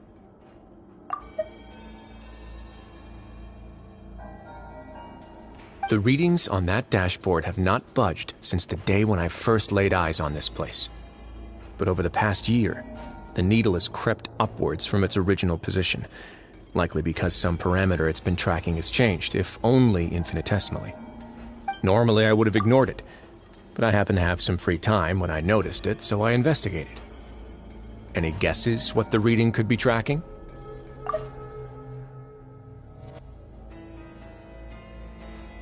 Very reasonable guesses. I've considered both of those as well. Unfortunately, our dashboard is tracking something less ordinary. The temperature should vary with weather and climate changes, so for something that rarely shifts, the water pressure is more likely. We ran a few tests to increase the pressure from the outside, but the readings didn't change at all. Later on, a few more possibilities occurred to me, such as a potential connection with the primordial sea. I began to make a few preparations based on that hypothesis. Over the past few days, the needle has moved again. With that, and the symptoms that Fremine displayed after leaving the fortress, I can now confidently conclude that the readings represent the concentration of primordial seawater in the seawater nearby. The concentration of primordial seawater? But we're already under the sea! And that is precisely the problem. We're at the bottom of the sea, and now we're surrounded by toxic seawater. Somehow, primordial seawater got mixed in, and the concentration is steadily rising. Yes, that's very likely. But forget about the two of us! Not even Novelette knows where the primordial sea could be, much less where we could find and plug a leak. Oh. Oh! Seems like you've figured it out. I believe the primordial sea lies directly beneath this sluice gate.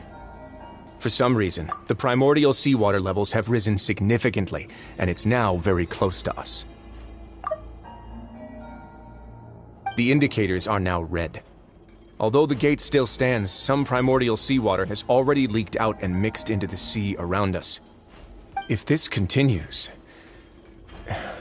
soon it will no longer be able to hold back the primordial sea at all. Yeah, you know what the legends say. If this place falls, then everyone in Fontaine will be turned into puddles in the span of a night. But that's just too weird! Why would the Fortress of Meripede be built right above a sluice gate for the primordial sea? Who built this place anyway? Your expression tells me you think this might be part of a vast, complicated conspiracy. To be honest, you might find the actual answer may be exceedingly boring. It's just that the secret of the Forbidden Zone had been long forgotten by the nation before I rediscovered it with my research. There's no single founder of the Fortress of Meripede in any traditional sense. What we know about its history has been left to us by the people who used to live here. When the previous Hydro Archon Egeria ruled the land, all convicted criminals from Fontaine were exiled. The people drove the criminals away like a wolf pack chasing away the banished. The criminals received no sympathy of any kind from the people. They were exiled to the desolate seaside, where they experienced only pain, struggle, and the bone-chilling cold. Some of them began to repent, and prayed to the Hydro Archon, asking if there was still anything they could do. The Hydro Archon took pity on them, and said, "You may go guard my secret, deep underneath the waves." And so, leaning on the power of the Hydro Archon, they gathered underneath the sea and began to build a fortress. They became a community down there in the deeps, and over the years helped it to grow. As the number of exiles increased, more and more people joined the community. When the first group of exiles died, they left the yet unfinished fortress to their successors. The Hydro Archon continued to lend her support, allowing the fortress and what it stood for to continue growing ever larger. Before long, this dark underwater fortress became the sinner's only home. And with that, the people here stopped referring to the fortress as a prison. They saw themselves as repenting sinners who would regain their freedom once they had sufficiently redeemed themselves. But as time went on, people also realized that the fortress was a lonely place. Once they had gotten used to life here, they could no longer feel comfortable living in the overworld. Once they had finished serving their sentences, some people left and some others chose to stay. They'd find some idle position and let their withered souls fade away with the ancient secrets of the past. After many, many centuries, few people still remember the reason for the fortress's founding. Now they just see it as an integral pillar of Fontainian society, as the place where criminals deserve to be sent.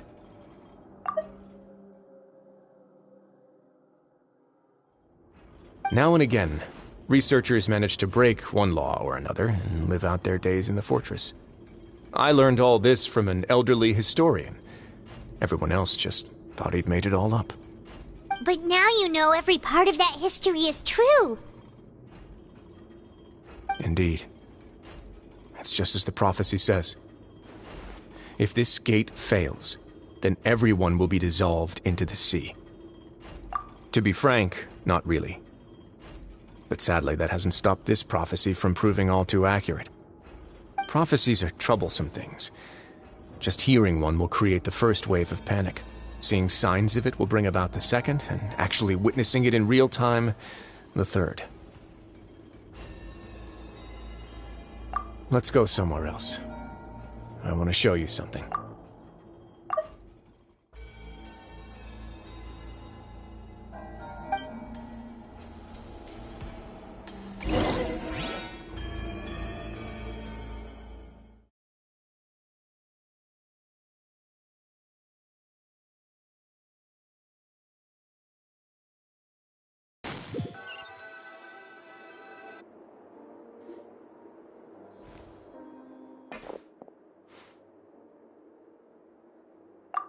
Your Grace, perfect timing.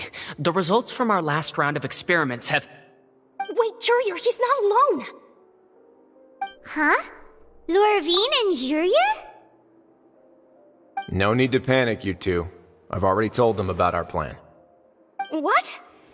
After you warned us not to tell a single soul about any of this? I'm skeptical as well. Are you sure they are trustworthy? The results speak for themselves, don't they? These two may already know more than you could ever imagine. All right then, if Your Grace insists. They seem harmless enough, so I'll trust them for now. Well, how about some reintroductions? This is Jurier, one of the highest-ranked researchers from the Fontaine Research Institute. He used to work under Edwin. I trust that you've heard of Edwin? Good. Saves me a bit of time explaining. Edwin's main areas of research were archaeum and gravimeters. As his assistant, Jurier is quite familiar with them as well. I hired him to be my technical consultant. You want to blow up the fortress of Meripede? Ah, what a lovely idea. I'm already imagining it in my head. Gotta admit, I'm tempted as well. Guys, focus! Focus! That taskmaster over there is Miss Lorvine, and is also one of my technical consultants. While Jurier used to be Edwin's assistant, she used to be Jurier's assistant. Ooh, are they together? See, everyone keeps asking this question. Are you too sure you're not a couple and just using your work as a convenient cover?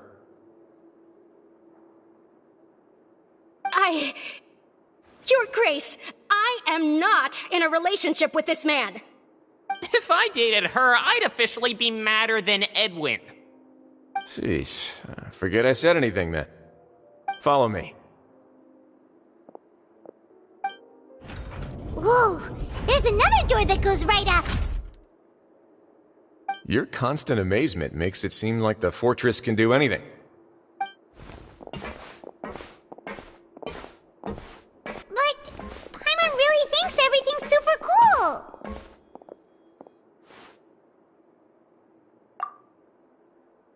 Well, let's spice it up a bit. And here you go.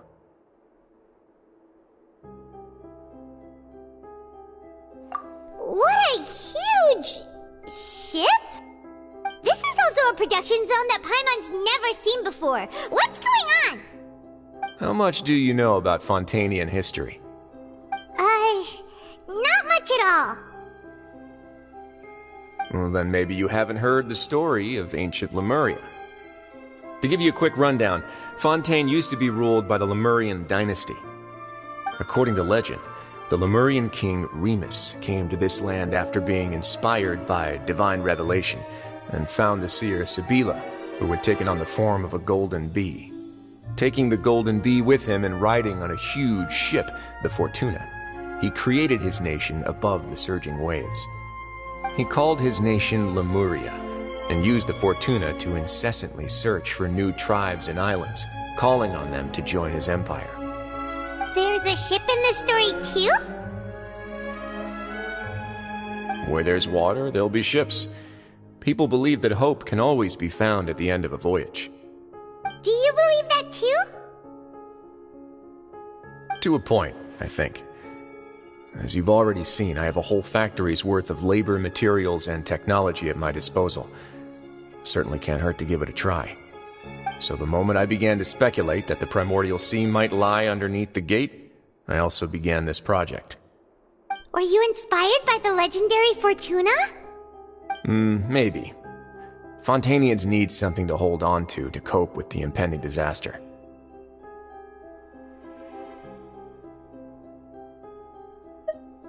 Were the workers to find out the truth behind this ship, riots would destroy the fortress faster than any catastrophe. As the fortress's administrator, I'd never make such a reckless call. Alright, that's enough talking for now. I'll need another 3 cups of tea to soothe my throat. Do you have any other questions? Seems like you're good. Come on, I'll take you back.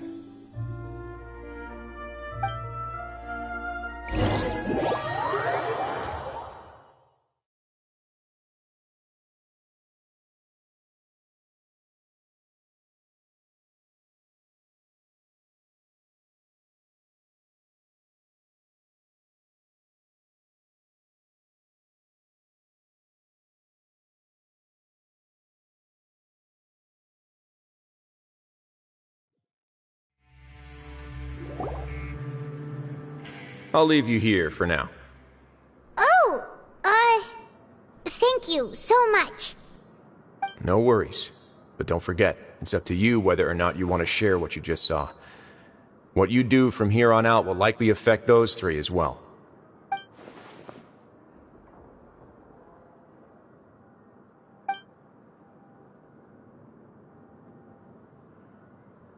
Yeah, we'll put a lot of thought into it for sure. Great. I look forward to what happens next.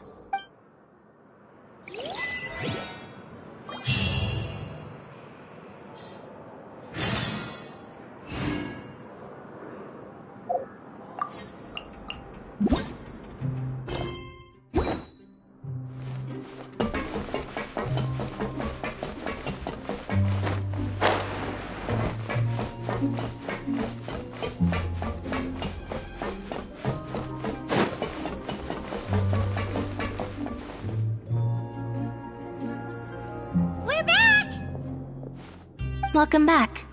Do you want a cup of tea? How can you be so much like Risley, always drinking tea? Huh. Actually, now that you mention it, I just remembered something now. While I was sedated, I could still barely hear 2 people talking next to me. They were discussing everything, from the leaves to the water and even the teacups themselves. Must have been Risley and Sijuin. Yeah, I heard 1 male voice and 1 female, so it should have been the 2 of them.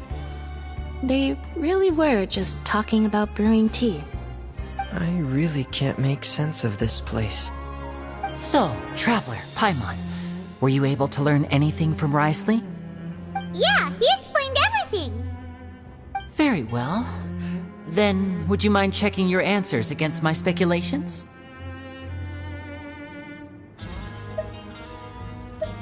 Yeah, I took the time to rest, so I'm feeling a lot more relaxed now. Nobody else is around, and Miss Sijuin is also busy with something or other, so let's just talk here. All right, then I'll posit my theories. I asked myself 3 questions. Firstly, why was Fremine affected by the primordial seawater? It was because he dove into the sea. My theory is, the long-lost primordial sea is probably very close to the fortress of Mirapede.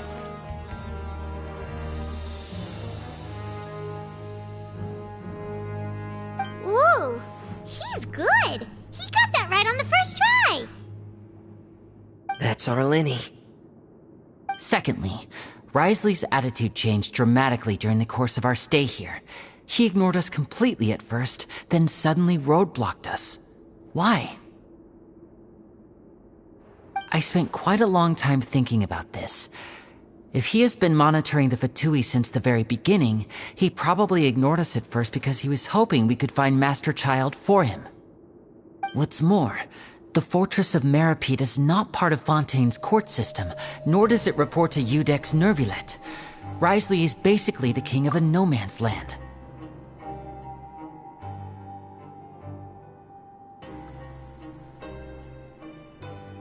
As long as the fortress doesn't do anything about Master Child's disappearance, Father can use it to pressure the Fontaine authorities. And while the two factions are pitted against each other, Wriothesley will be free to move between the parties of interest. If I had to guess, he probably has something that he's working on himself. It's likely related to the secret of the infirmary, but I just can't think of what it could be. You're super smart! Thanks so much. Then finally, there's the last question. If Wriothesley does have a plan, what could it be? All I know for now is that his plan probably has something to do with the changing nature of the seawater. He's even gotten Cloran to help him out. That can't be the full extent of what he's doing. There's probably a secret passageway behind the block in the infirmary, and there's something big in the fortress that most people here never get to see. He has a bargaining chip, and it could be important enough for Father to deal with him directly. I don't have enough information, so I have no idea what his chip might be. But let me guess. You have the last piece of the puzzle.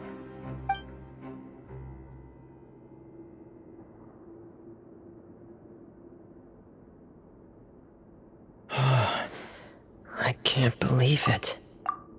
The sea will engulf everyone. Just like the prophecy said. Could Wriothesley have wanted to meet Father to figure out a way to deal with this crisis? If you remember, I once mentioned that Father sees the House of the Hearth as her base of operations, and she truly wants to resolve the crisis. But how could Wriothesley have known that? Or perhaps he didn't know, and just wanted to bring Father over to his side? Which could be why he said he just wanted to negotiate. Yeah, that makes sense to me. I understand your concerns as well, Traveler. I'll figure out a way to pass this on to our father. No matter what, we're on your side. The two of you have already aided us far too much. We probably wouldn't be standing here right now if not for you. If you ever need anything else going forward, please come to the House of the Hearth at any time. Though you may not share the sentiment, after all that we've gone through together, the three of us basically see you as family now. You have my gratitude. Thank you for protecting Linny when it really mattered. And thank you for sharing the secrets of the fortress with us. We didn't think you were going to do it. Why are you being so formal all of a sudden?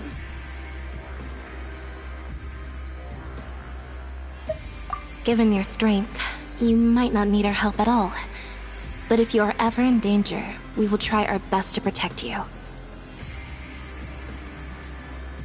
Aww, the sound of that makes Paimon feel all warm and safe inside.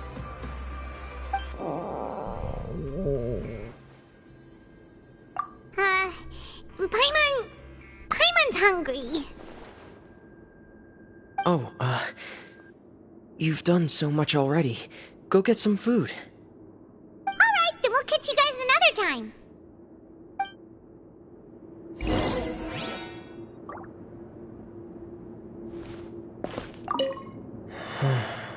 I feel like I should try to become someone more capable of helping.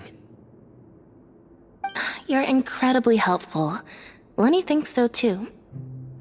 Yeah, you two are always telling me not to push myself, but aren't you just like that as well?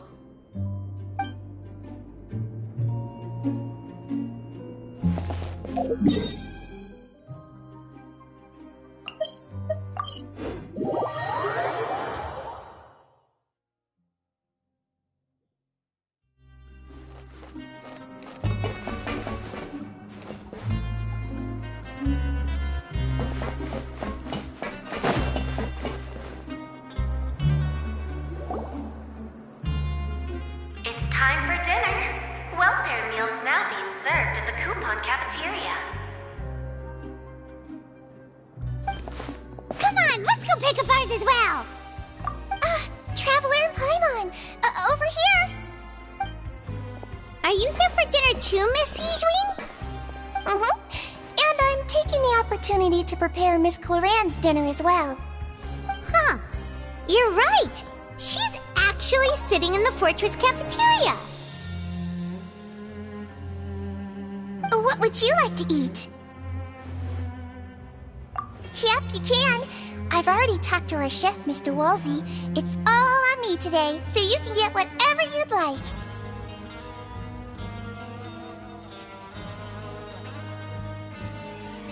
Me too! Don't forget Paimon! No problem. Just leave it to me.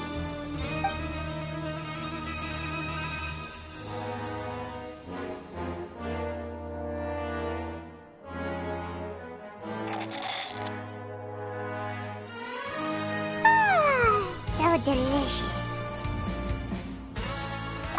Paimon's so happy. Paimon wants to feast like this every day.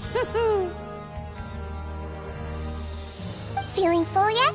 How's the food? Delicious.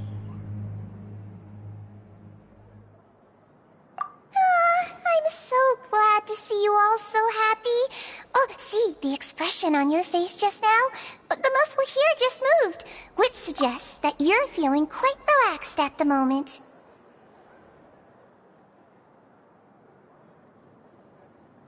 Sijween, do you do this to help your patients or to better understand human beings?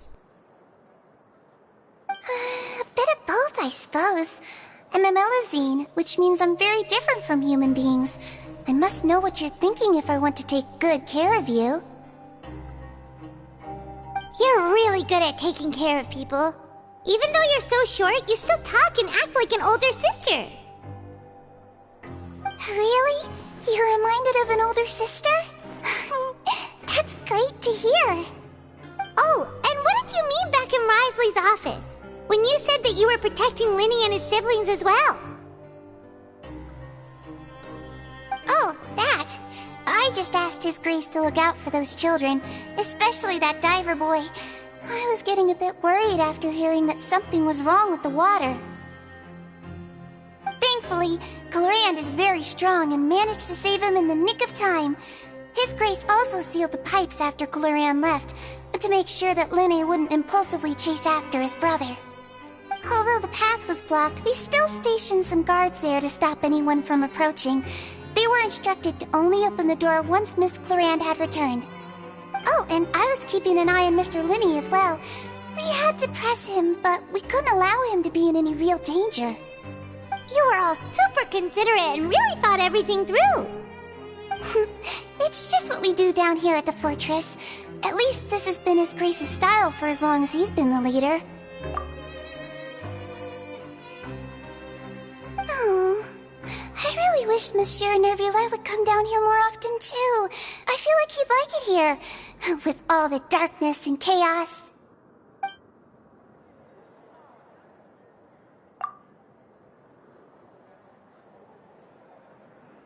Get a good night's rest, you two. You both worked very hard.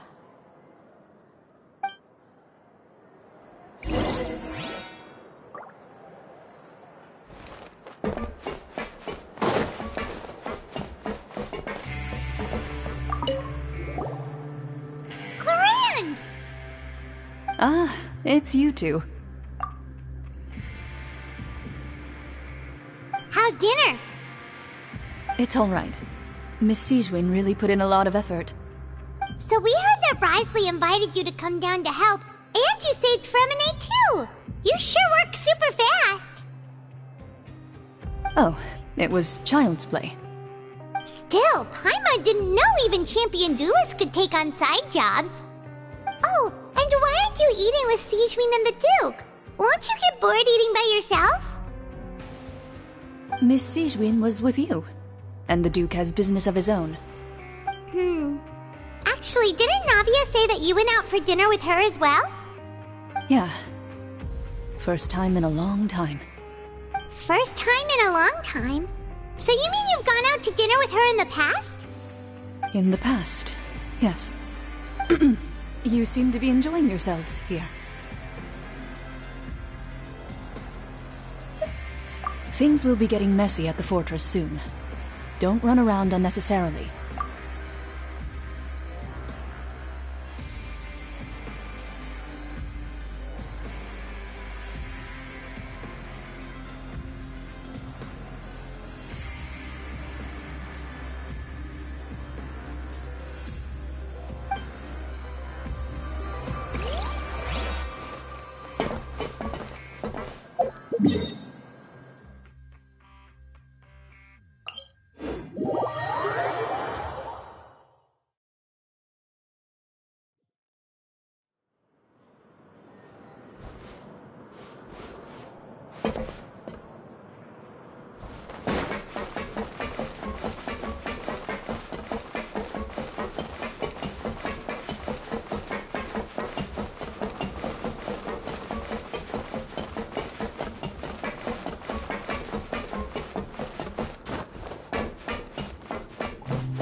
Has happened.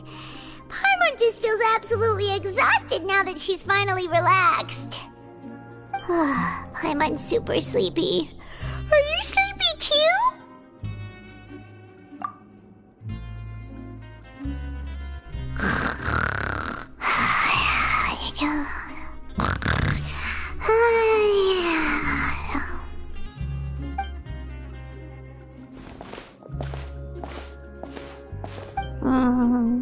Delicious. Paimon wants seconds for free.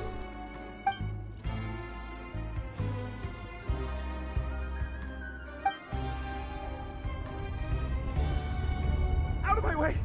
Get out of my way! What happened? Why is everyone running? No idea, but something must have happened. Stop asking! Who's yelling? Paimon still wants to sleep.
Why is everyone running around?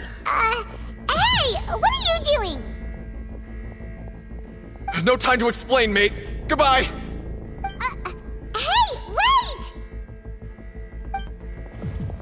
What's wrong with these people? They won't even talk to us. They're here! There you are! Oh, thank goodness! Quisto and Lavaroon, do you know what happened here? We came here especially to inform you. Something seems to have gone terribly wrong just now. His Grace is telling everyone to evacuate and get out of here. Lafaroon was saying you two are new here and you don't have many friends, so you might slip through the cracks. Haven't you heard all the stories like that? An evacuation is successfully completed, yet you only find out once you do a head count that 1 or 2 people are missing. Wait, weren't you the one who brought that up? Why is it suddenly my idea? Hey, shut up! Okay, whatever. The point is, you should come with us. Yeah, he said to get as far away as possible, upwards and outwards.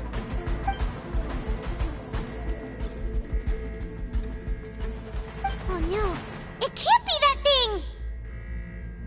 Whoa, wait, what? What? Hey, where are you going? We have to go find the Duke! You two just go and get out! Go on without us! Hey, hey! Be careful!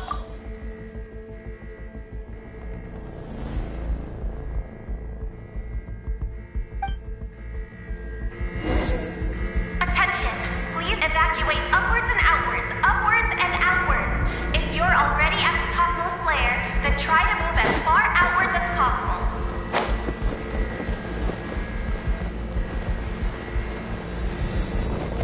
Attention! Please evacuate upwards.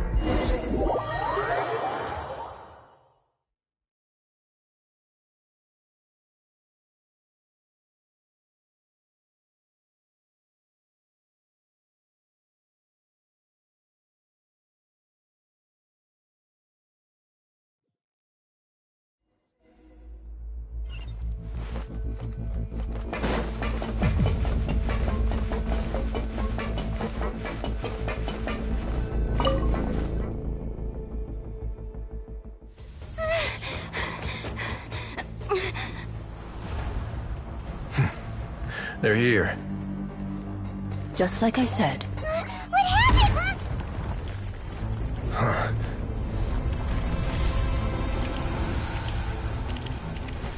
You're just in time. But be ready to run.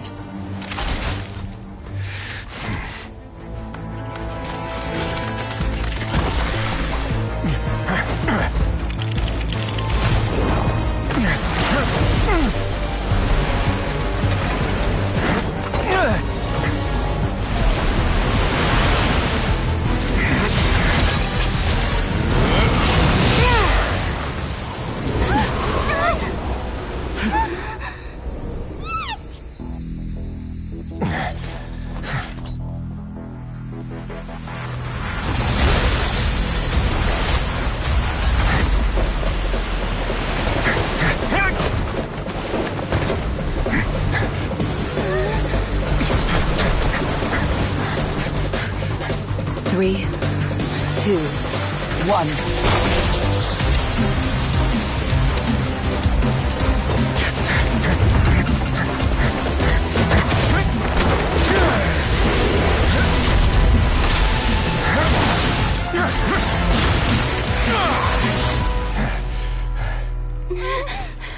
This won't hold it for long. Find Neuvillette. Tell him the defenses are about to collapse. Then what will happen to you? Until he arrives, we're the last line of defense.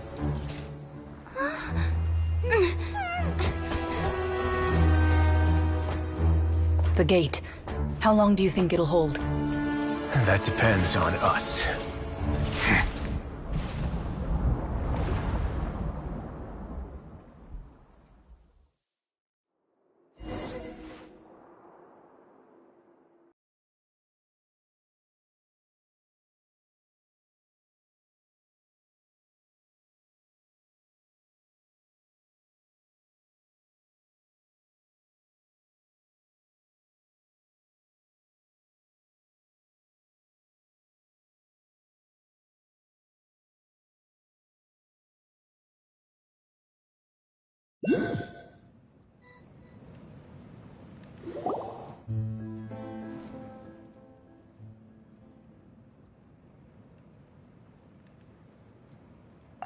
Traveler, I need you to head to the Opera House immediately.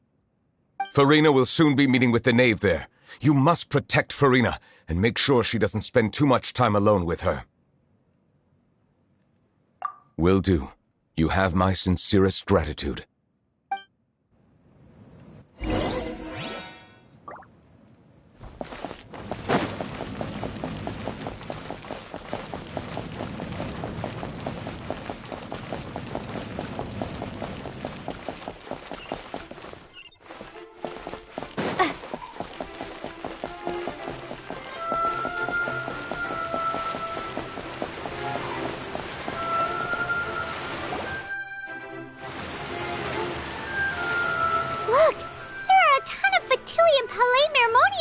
over there.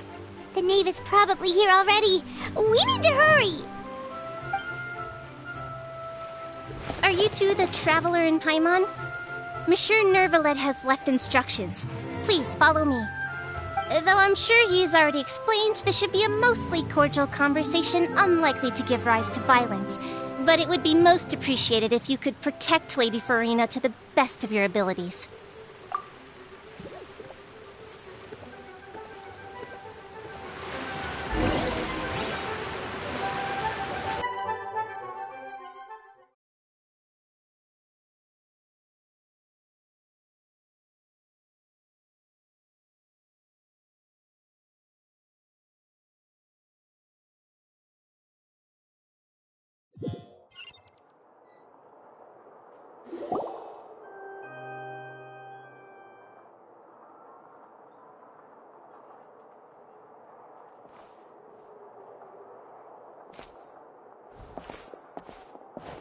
Oh, so you two are the honored guests Miss Farina mentioned. Of course! How could they not attend a meeting such as this? I must always have 2 or more guests at my dessert table. Otherwise, the occasion would be too lonely and unbecoming of my station. It is my pleasure to make your acquaintance, traveler. I have heard much of your accomplishments. I am the Knave, one of the 11 Fatui Harbingers.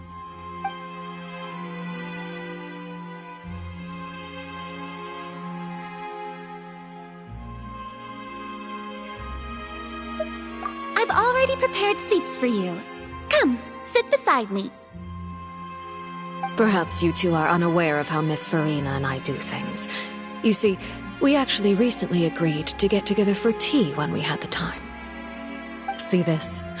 This is a limited type of confectionery that Miss Farina simply adores.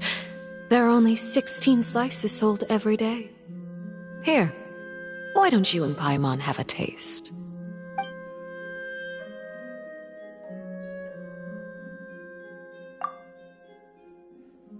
Traveler, what do you think of this cake? That's good to hear. So what Child said was on the mark after all. You do share a taste in desserts with Farina and I.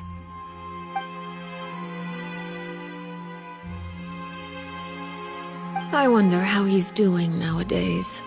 You must have heard, right? He's suddenly gone missing. I'm really worried about his safety, you know. Here's to hoping that he's an excellent swimmer.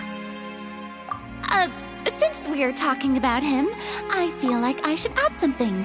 His martial prowess really looked certainly pretty impressive, yeah.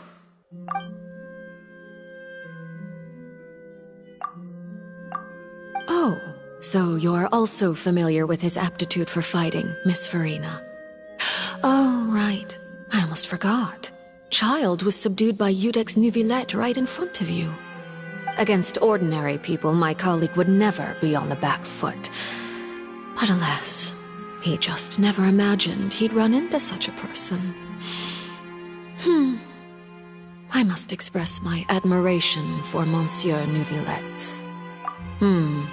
Coming from you, that's not surprising at all. But I thought you would be happier to hear the news.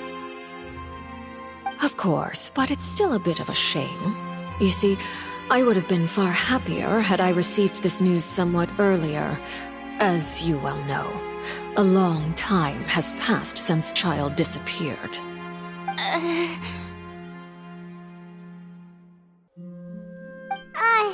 Well, in any case, there's no need to worry. We know for sure that Child is still alive. Oh, and just how do you know that? Because we found evidence that proved he left the Fortress of Mirapede. And where did he go after leaving the fortress? Well...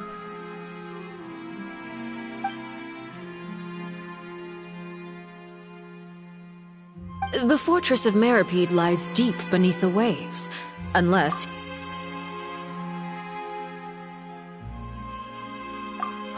that is good news at least. His sister Tonya sent a letter to Fontaine not too long ago.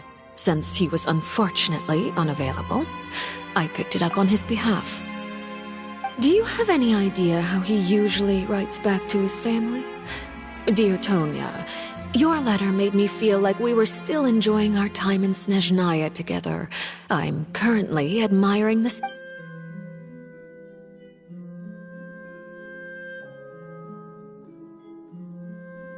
All letters tend to follow the same few formats anyway, right? As long as the contents are accurate, it doesn't matter so much how it's written or how it's worded. Huh? Hold on. The water in the teacup is shaking. I suppose this is also a sign of things to come, Miss Farina. Huh? I don't quite understand what you're trying to say. Have we entered into the next stage of the prophecy?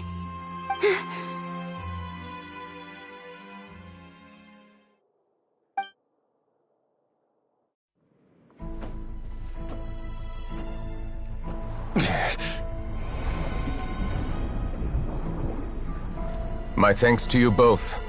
I will take it from here.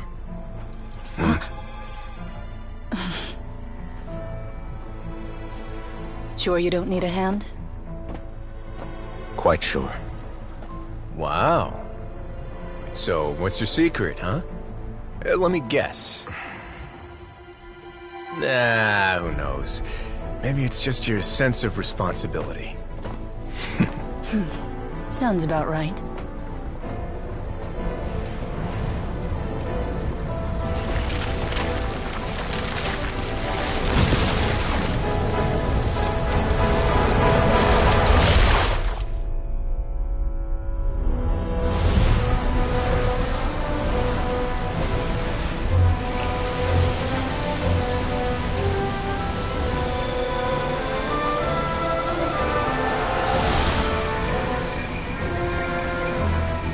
Day may come when the prophecy is fulfilled, and the waters burst forth.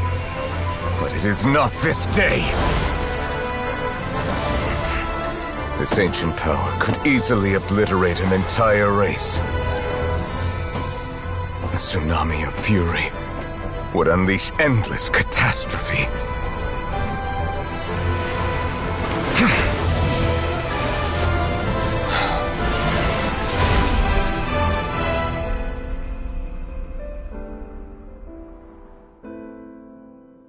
This sentence is too severe.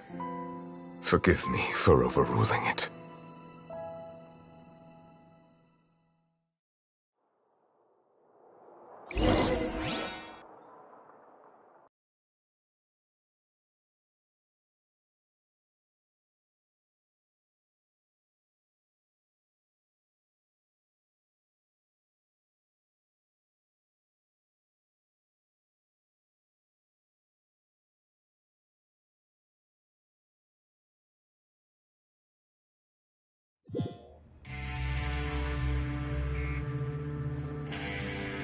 All right.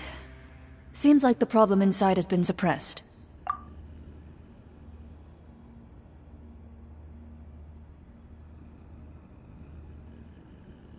Let me guess, we're safe for now. Indeed. But only for now.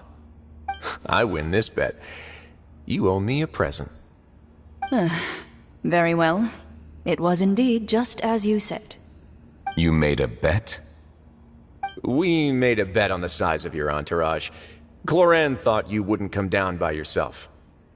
I figured you would have at least brought a few people along for appearance's sake. It appears I underestimated just how confidential the mission was. Shouldn't you have gotten used to confidential missions by now? That's just how the courts operate. So what gift must the loser give? Tea?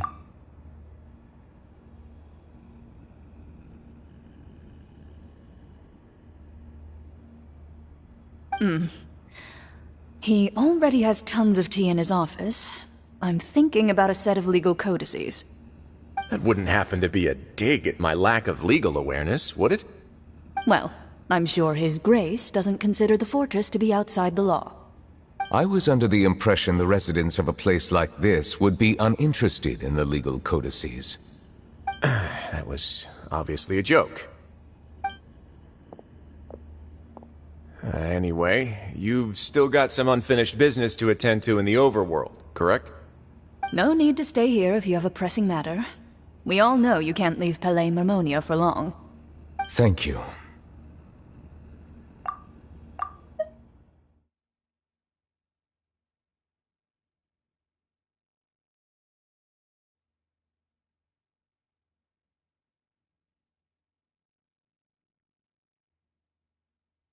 I hope everything went smoothly with the Fatui Harbinger.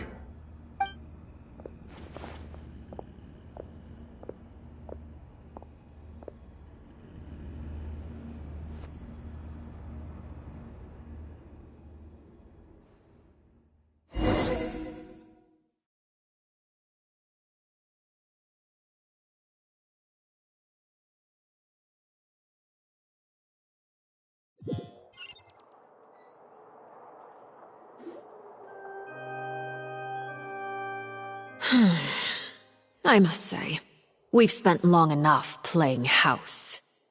Miss Farina, as the Hydro Archon, I am sure you understand the exact meaning of the phenomenon we just witnessed. Or should I say, that's what I originally thought. But looking at your expression, was I wrong? And you haven't a clue? What are you trying to say?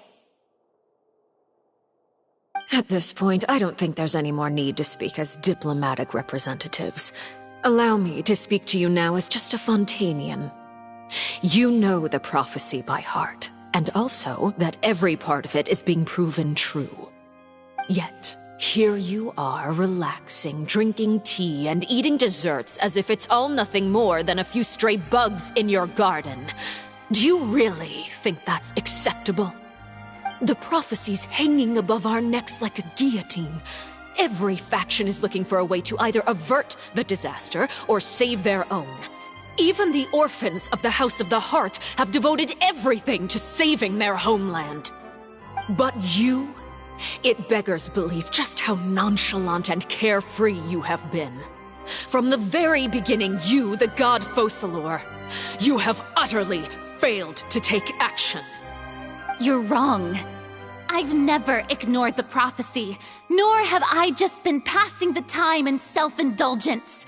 Retract your accusation and stop doubting the wisdom of the gods with such absurd conjectures. I am not alone in my doubts, you know. All the children of Fontaine may be harboring the exact same thoughts right now. Oh, great Hydro Archon. How are you going to save them? Save us?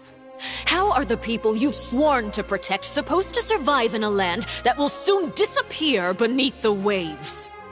I have my ways, and I've been working on them for all this time. Even if you look down upon me, you have no right to judge me.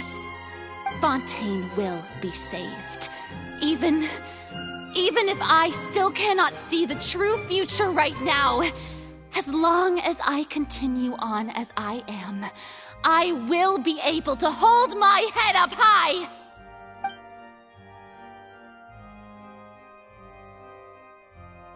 Then I ask you, Miss Farina, just what have you been working on? Where can we see it and...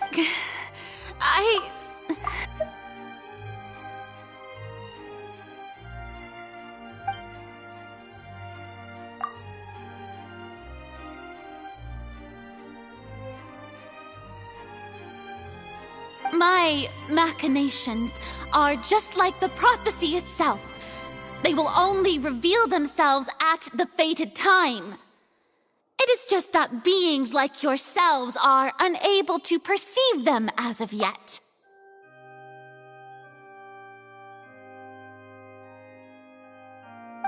I see.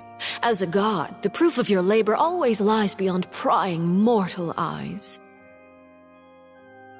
Allow me to be so bold as to ask another way. Would it be possible for you to tell us the parts of your plan that are not confidential? Such as Your emergency response plan for the impending disaster?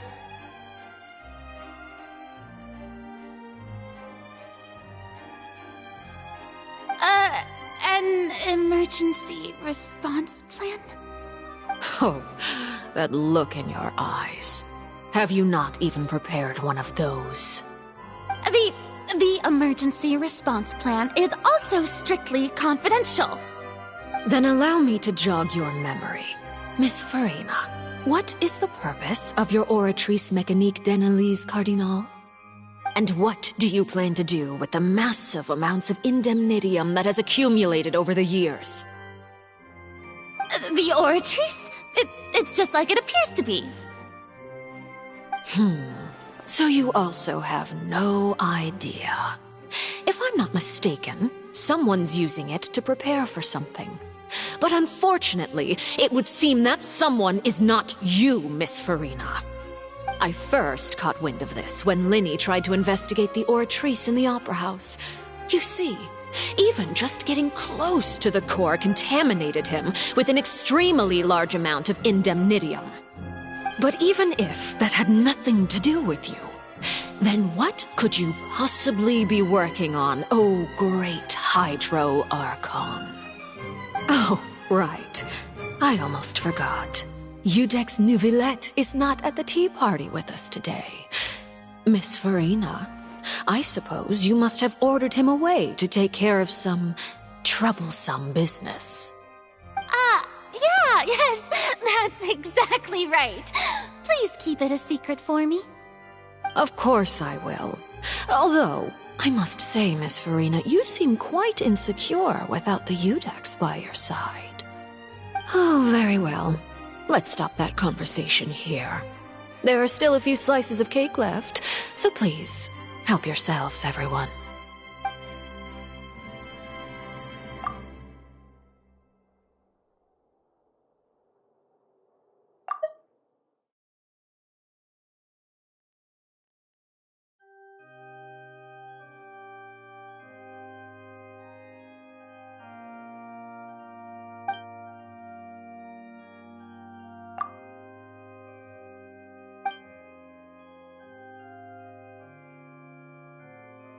Traveler, I heard that you were recently commissioned to handle a few matters on behalf of the Udex.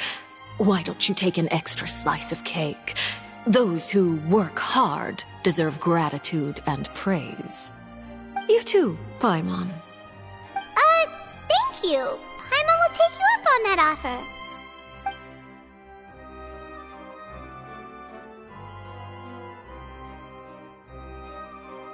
Oh, Paimon's super full. That cake was great. If it's on my tea table, it must be of the highest quality. Yes, and we must thank the knave for bringing these over as well. You're welcome. I'm sure the cake also felt greatly honored to be featured at Miss Farina's table. And I was merely catering to Miss Farina's tastes, seeking a chance to chat over tea. It is getting late. Why don't we call it a day? There are still a few matters that I need to take care of, so I must take my leave now. Very well. We'll end it here. Mind seeing me off, Traveler? We could use the opportunity to discuss Child before I must be on my way. Paimon's coming too!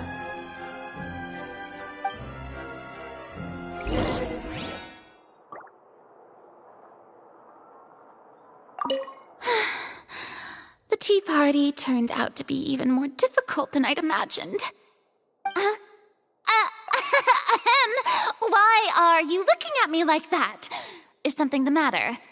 If there's nothing urgent, then I shall be retiring for now.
I'm glad that you were willing to come with me. Of course, Child was just an excuse. I have no interest in your dealings with him. That's what Paimon thought. You lent your aid to the children of the House of the Hearth. As their father, I would like to express my gratitude.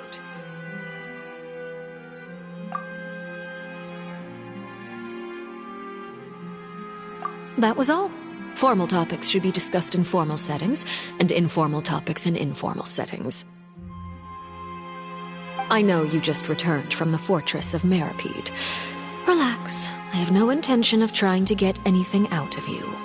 Linny, Lynette, and Fremine are still there, and I trust their judgment and abilities. They've all been working very hard and have always done all they can to fight back against anyone who tried to stop them, especially Linny. You mean Wriothesley.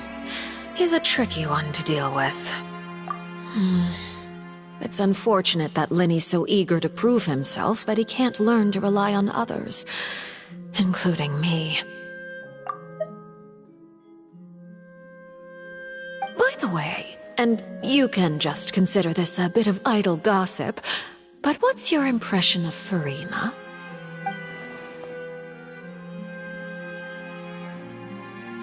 You are outside of our disputes, and the freest person in all of Fontaine, able to move around most easily. Allow me to share my perspective with you.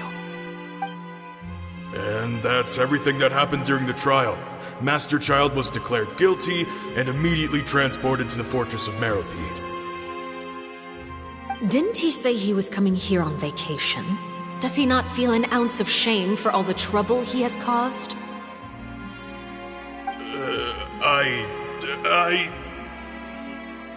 Forget it. He did give us an opportunity.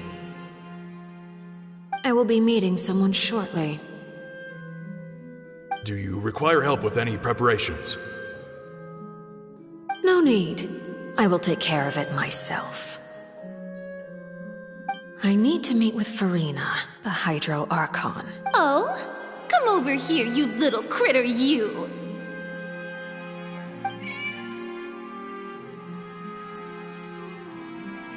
You dare to run from me? Stop right this instant! My goal is just to discover the location of the Gnosis. But I didn't expect the chance to approach Furina to be handed to me on a silver platter. This is so easy, it's actually making me a bit suspicious.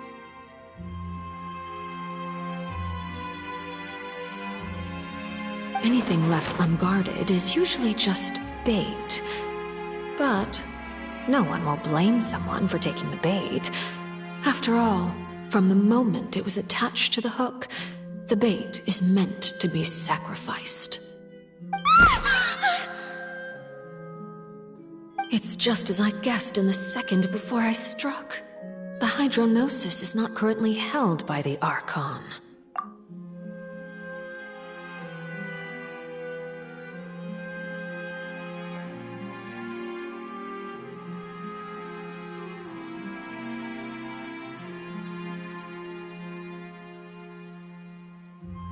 In fact, this Archon doesn't seem like a god at all.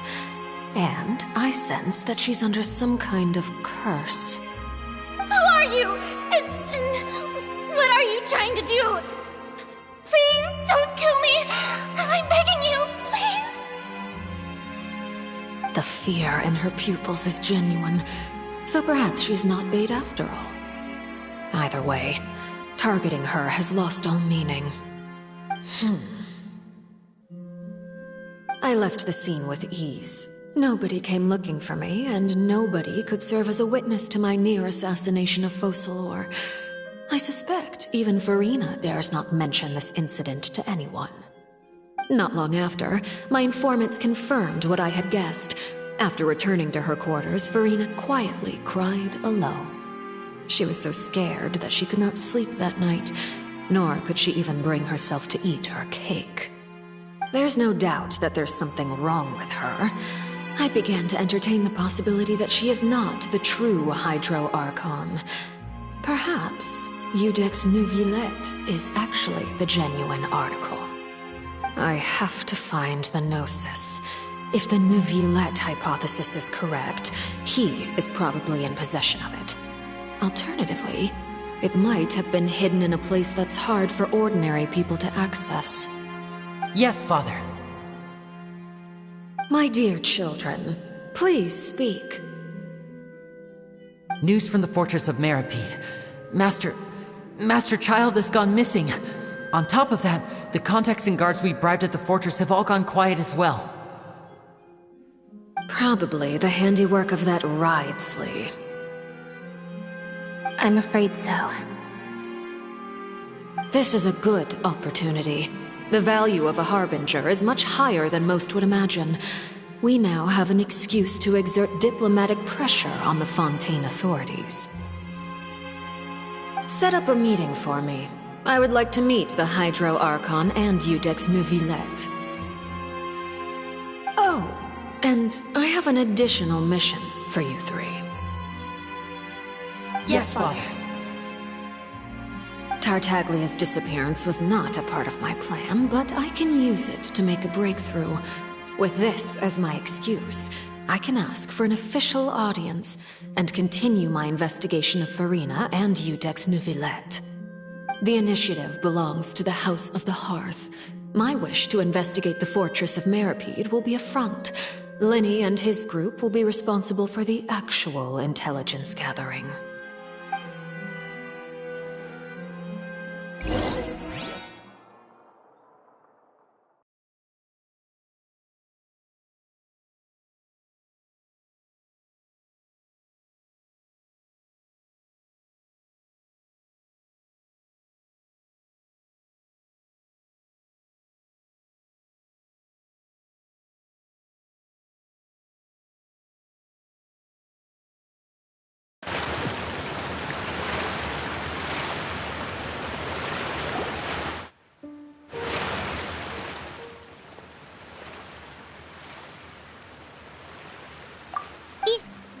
You attacked the Hydro Archon? It wouldn't mean anything, even if you shouted it from the rooftops. After all, even Farina herself is still pretending that nothing of that sort ever happened. Alright then. I've now had 2 chances to enjoy tea with Farina. I have to say, the leadership of Fontaine is even more inscrutable than I had imagined. I once surmised that Iudex Neuvillette must be the Hydro Archon, but now, that doesn't seem right to me either. I am a servant of Her Majesty the Tsaritsa. Over my years of service, I've learned how a real Archon conducts and carries themselves. Whether Iudex Neuvillette or Farina, neither fits the bill. It's hard to imagine either of them as the Archon. Of course, that is all just how I feel. Gut feelings often do not require justification. It is, however, quite amusing to me that after all my years working in intelligence gathering, I've come to realize I am at a complete loss regarding the identity of the god of... Don't you think Fontaine is quite intrigued? Ultimately, though, you don't need to commit to anything right now, of course. I have a feeling that the situation will continue to evolve, and as your name is often connected with noble deeds, I'm sure we will work together someday. He certainly returned quickly. You must want to catch up with each other, so I'll leave you to him.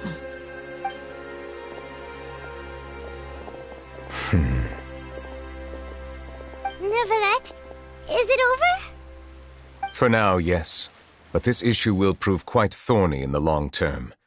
I'm concerned that sooner or later the prophesized events will occur.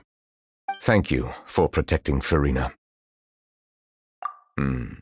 To put it simply, I used my power to force back the primordial sea and reseal the sluice gate.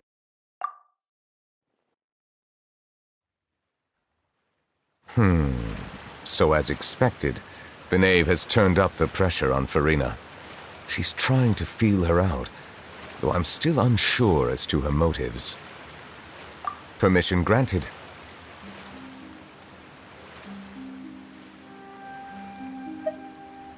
Whoa. It can't be that you're the real Hydro Archon, right? But that's just a speculation on our part, though. You can't tell us? Then that's okay. We can talk about something else. We won't try to force you. You guys in Fontaine are super strange. If by the phrase, you guys, you are referring to Farina and I, then although I'm not sure just what you are trying to imply, I must clarify that I do not share her positions on a multitude of topics. I believe so. The fortress has a long and complex history. It has seen much grief and suffering. And now, another catastrophe will soon be upon us.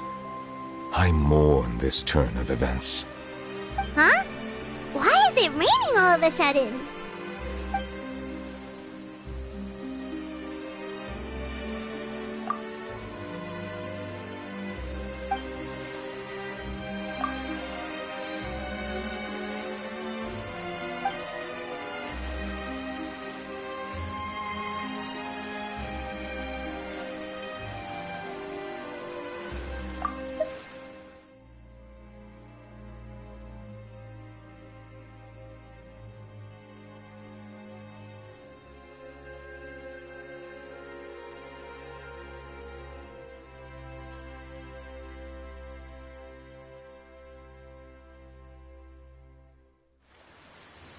You may be closer to the truth than you think.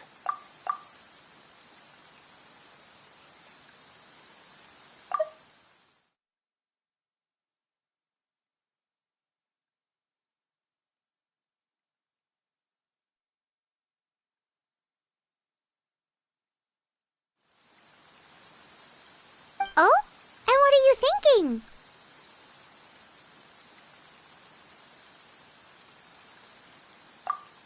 The dragon of... what? Huh? Please do not be so surprised. Farina?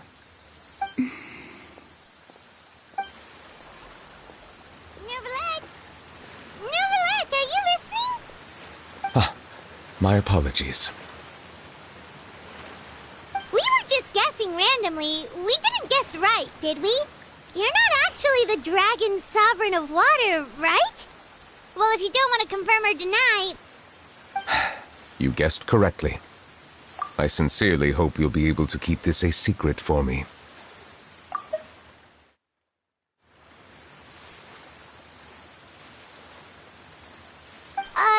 Right, of course. We'll definitely help you keep it a secret. There's still something Paimon wants to ask you, though. Please, go ahead. Well, if you are the dragon sovereign of water, and you were able to force back the primordial sea from the fortress, then since Fontaine's prophecy is all about seawater, couldn't you just use your power to solve the crisis? None of the currently living dragon sovereigns in the world, myself included, possess our full dragonhood. They say that when the first usurper arrived on Tivat, they seized a part of the dragon's power. Today, that stolen power is the basis of the Archon's authorities. There are 7 elemental archons and 7 matching dragon sovereigns. The dragon sovereign of water who lived through that era perished a long time ago. As their successor, I know far less of that part of our ancient history. In any case, I believe I will not be able to do much unless the Archon disappears and returns their elemental authority to me. Given the status quo, however, I would recommend finding another way to deal with the prophecy. Oh, so even you can't solve it. I still have some urgent matters to attend to at my office. If you have any more questions regarding ancient history, you are welcome to discuss them with me at a later time. Please go right ahead. There's a place that Paimon wants to go too. Traveler, why don't we pay another visit to the Fortress of Meripede? Paimon is a little worried. We'll see you another time. Take care.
guys are back? Quisto! Lavaroon! You guys didn't get caught and thrown back down here, right? Huh? No, not at all. And here I thought you'd managed to escape from jail during all the commotion.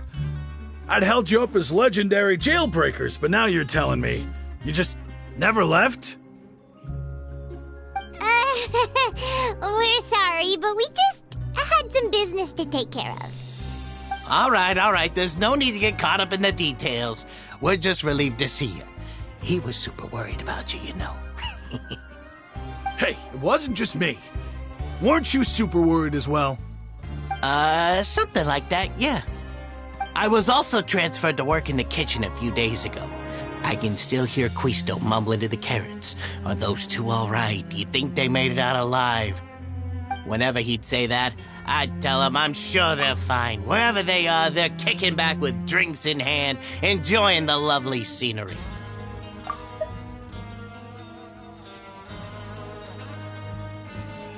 Hey, there's nothing wrong with worrying about your prison pals, is there?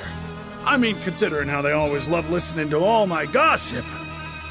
These two. They sure are a lot warmer and friendlier than when Paimon first met them.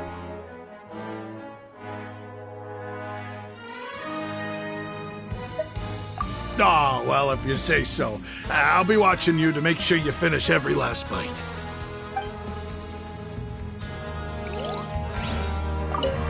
Hey, why don't we have a meal with those two one of these days? You want to cook for them yourself?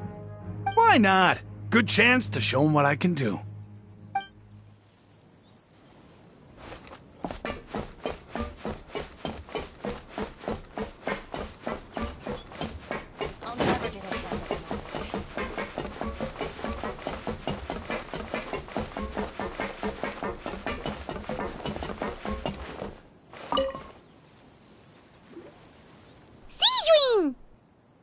Traveler! Paimon, you're back!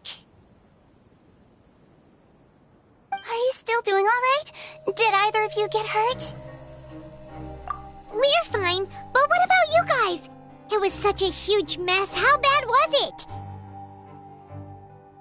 A few people sustained superficial injuries, but that's about the extent of the damage. Monsieur Nervulette paid us a visit. It was all thanks to him that we managed to suppress the crisis for the time being. Of course, we must also thank you for the help you provided. How did Nervulette know that he was needed here? Well, Monsieur Nervulette has strong resonance with the hydro element. When the water level rises, he can feel the waves produced. I ran into the bombshell bros while bandaging the injuries of the wounded. They were mumbling the whole time about how you just ran down without a word. I'm so relieved to see that you're both all right. If you're not too pressed for time, please stay with us a few more days. Just let me know if you get a craving for any particular dish, so I can have Mr. Wolsey get your meals prepared. Oh, and please feel free to visit the infirmary for a break at any time. I'd like to take the opportunity to spend some more time observing your facial muscles as well. Your happy smiles are quite contagious, you know. They're so memorable, and I've missed them immensely while you were gone.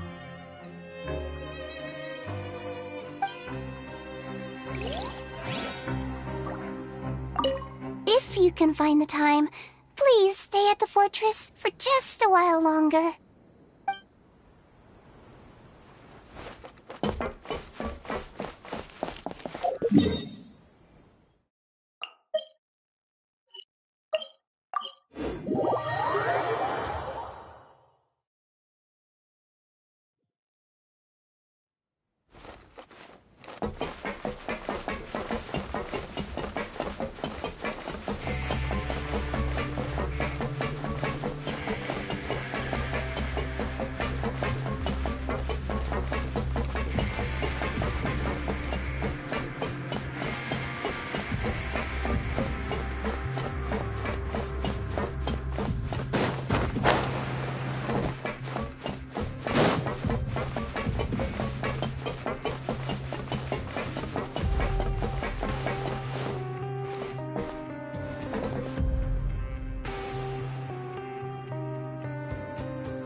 Now guess, what suit will this next card be?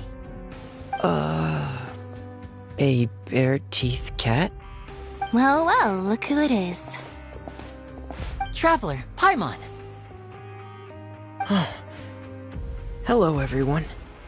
Looks like you're recovering nicely from it, eh? Mm-hmm. Thanks to everyone's support. Oh, right. I managed to work up the courage to thank Miss Clorand in person.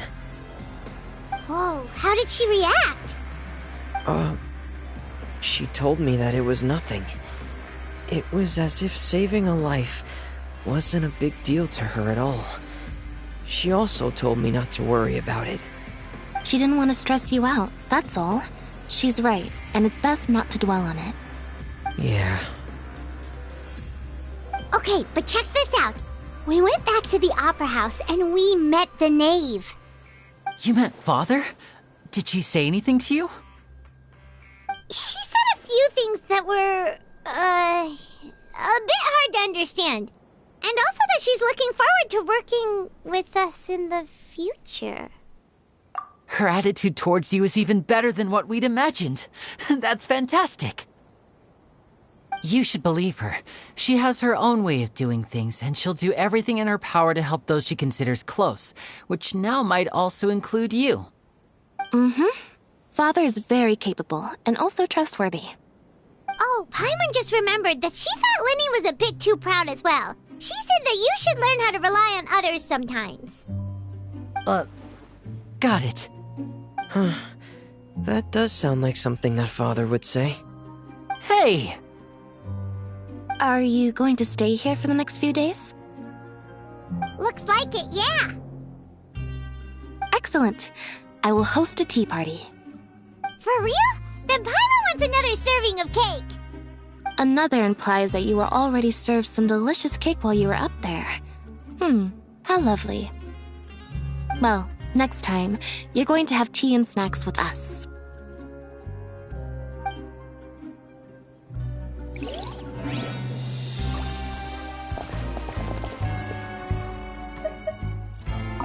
We should start preparing that tea party. Oh, that's a great idea. I'm all for it. I'll help you set it up.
Courier? Miss Sijween told me you still haven't eaten. Yeah, I was working on something, so I forgot. That's no excuse for... Huh? What's you two? Courier, Lurvine, we're back! Hello there. It's been quite the mess here recently. How have you been? And you? Are you still taking the secret passageway from the infirmary to work on the ship? Yep. That is still top secret, though. So don't say a word to anyone. It can be a bit annoying when there are lots of people in the infirmary, but I still prefer taking that route over the one from the Duke's office. I mean, the infirmary does make it easier for you to slack off. Oh yeah? Then why are you also here so much? You two really are just using your jobs as a cover for your relationship, aren't you?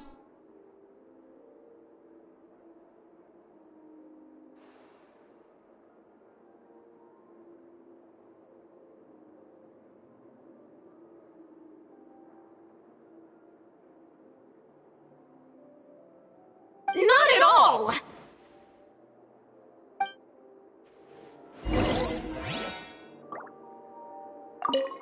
Courier, the rumors about us are literally everywhere now.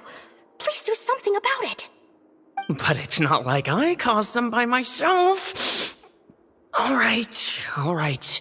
I'll try to do something about it when I can find the time.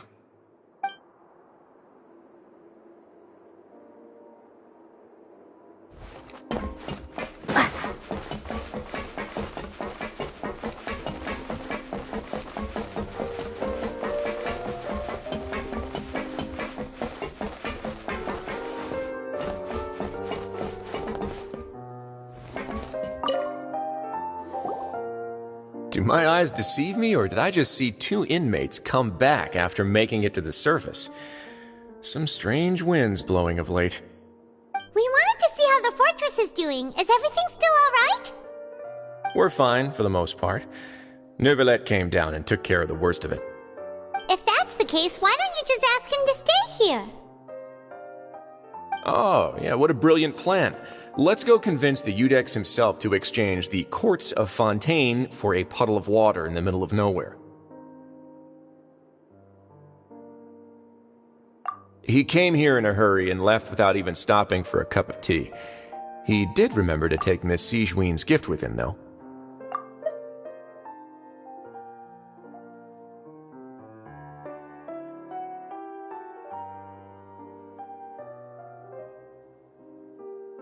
He sure sounds super busy.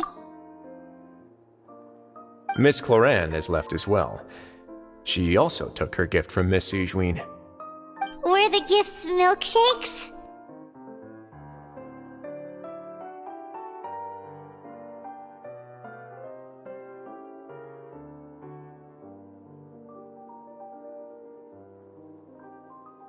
Neuvillette got the milkshake.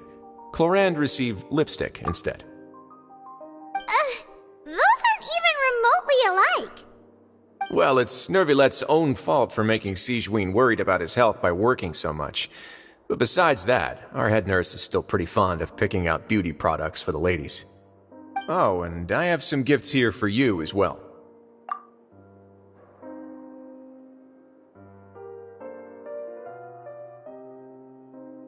Are these from Sigewinne too?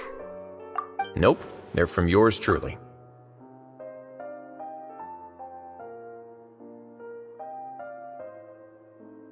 You've already wrapped up your work at the fortress, so you can return to the surface at any time. You haven't yet served your full prison term, however, so you may continue to use your cell until your term is up. For real? Then we could stay here for a really long time?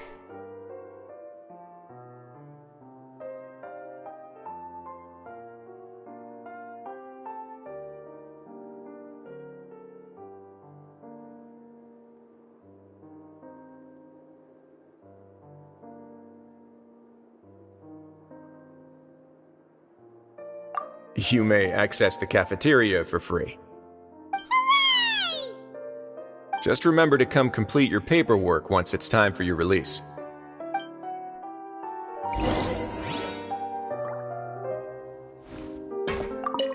Your file can't be closed until we've completed your paperwork, so don't forget to come find me again when you're done serving your sentence.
We're back in our cell again.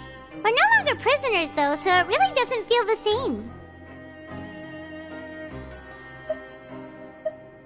Sure feels that way. But the truth is, we never did anything bad to begin with, so I'm not sure why we put so much pressure on ourselves. Huh? How did you know? Hey, that's not true! Alright. Okay, Paimon just wanted to say that we really are an amazing duo after all.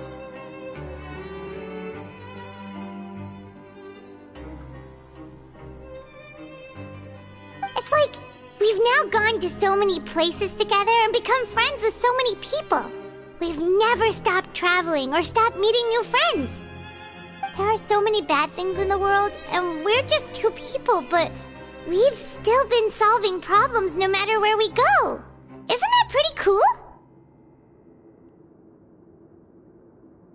You're counting Paimon today?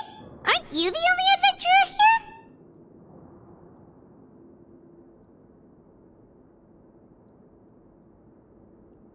Then let's ask Catherine to give Paimon an adventurer handbook as well! Paimon will also be an adventurer from today forward! Just our thoughts making Paimon giddy. Paimon's gonna crash, so you sleep soon too. The last time we fell asleep here, we woke up to a whole mess outside our cell. The primordial seawater nearly rose up. That was so scary. We should be safe now, right? Alright then, good night to you, traveler.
Ad Astra. Thank you for completing.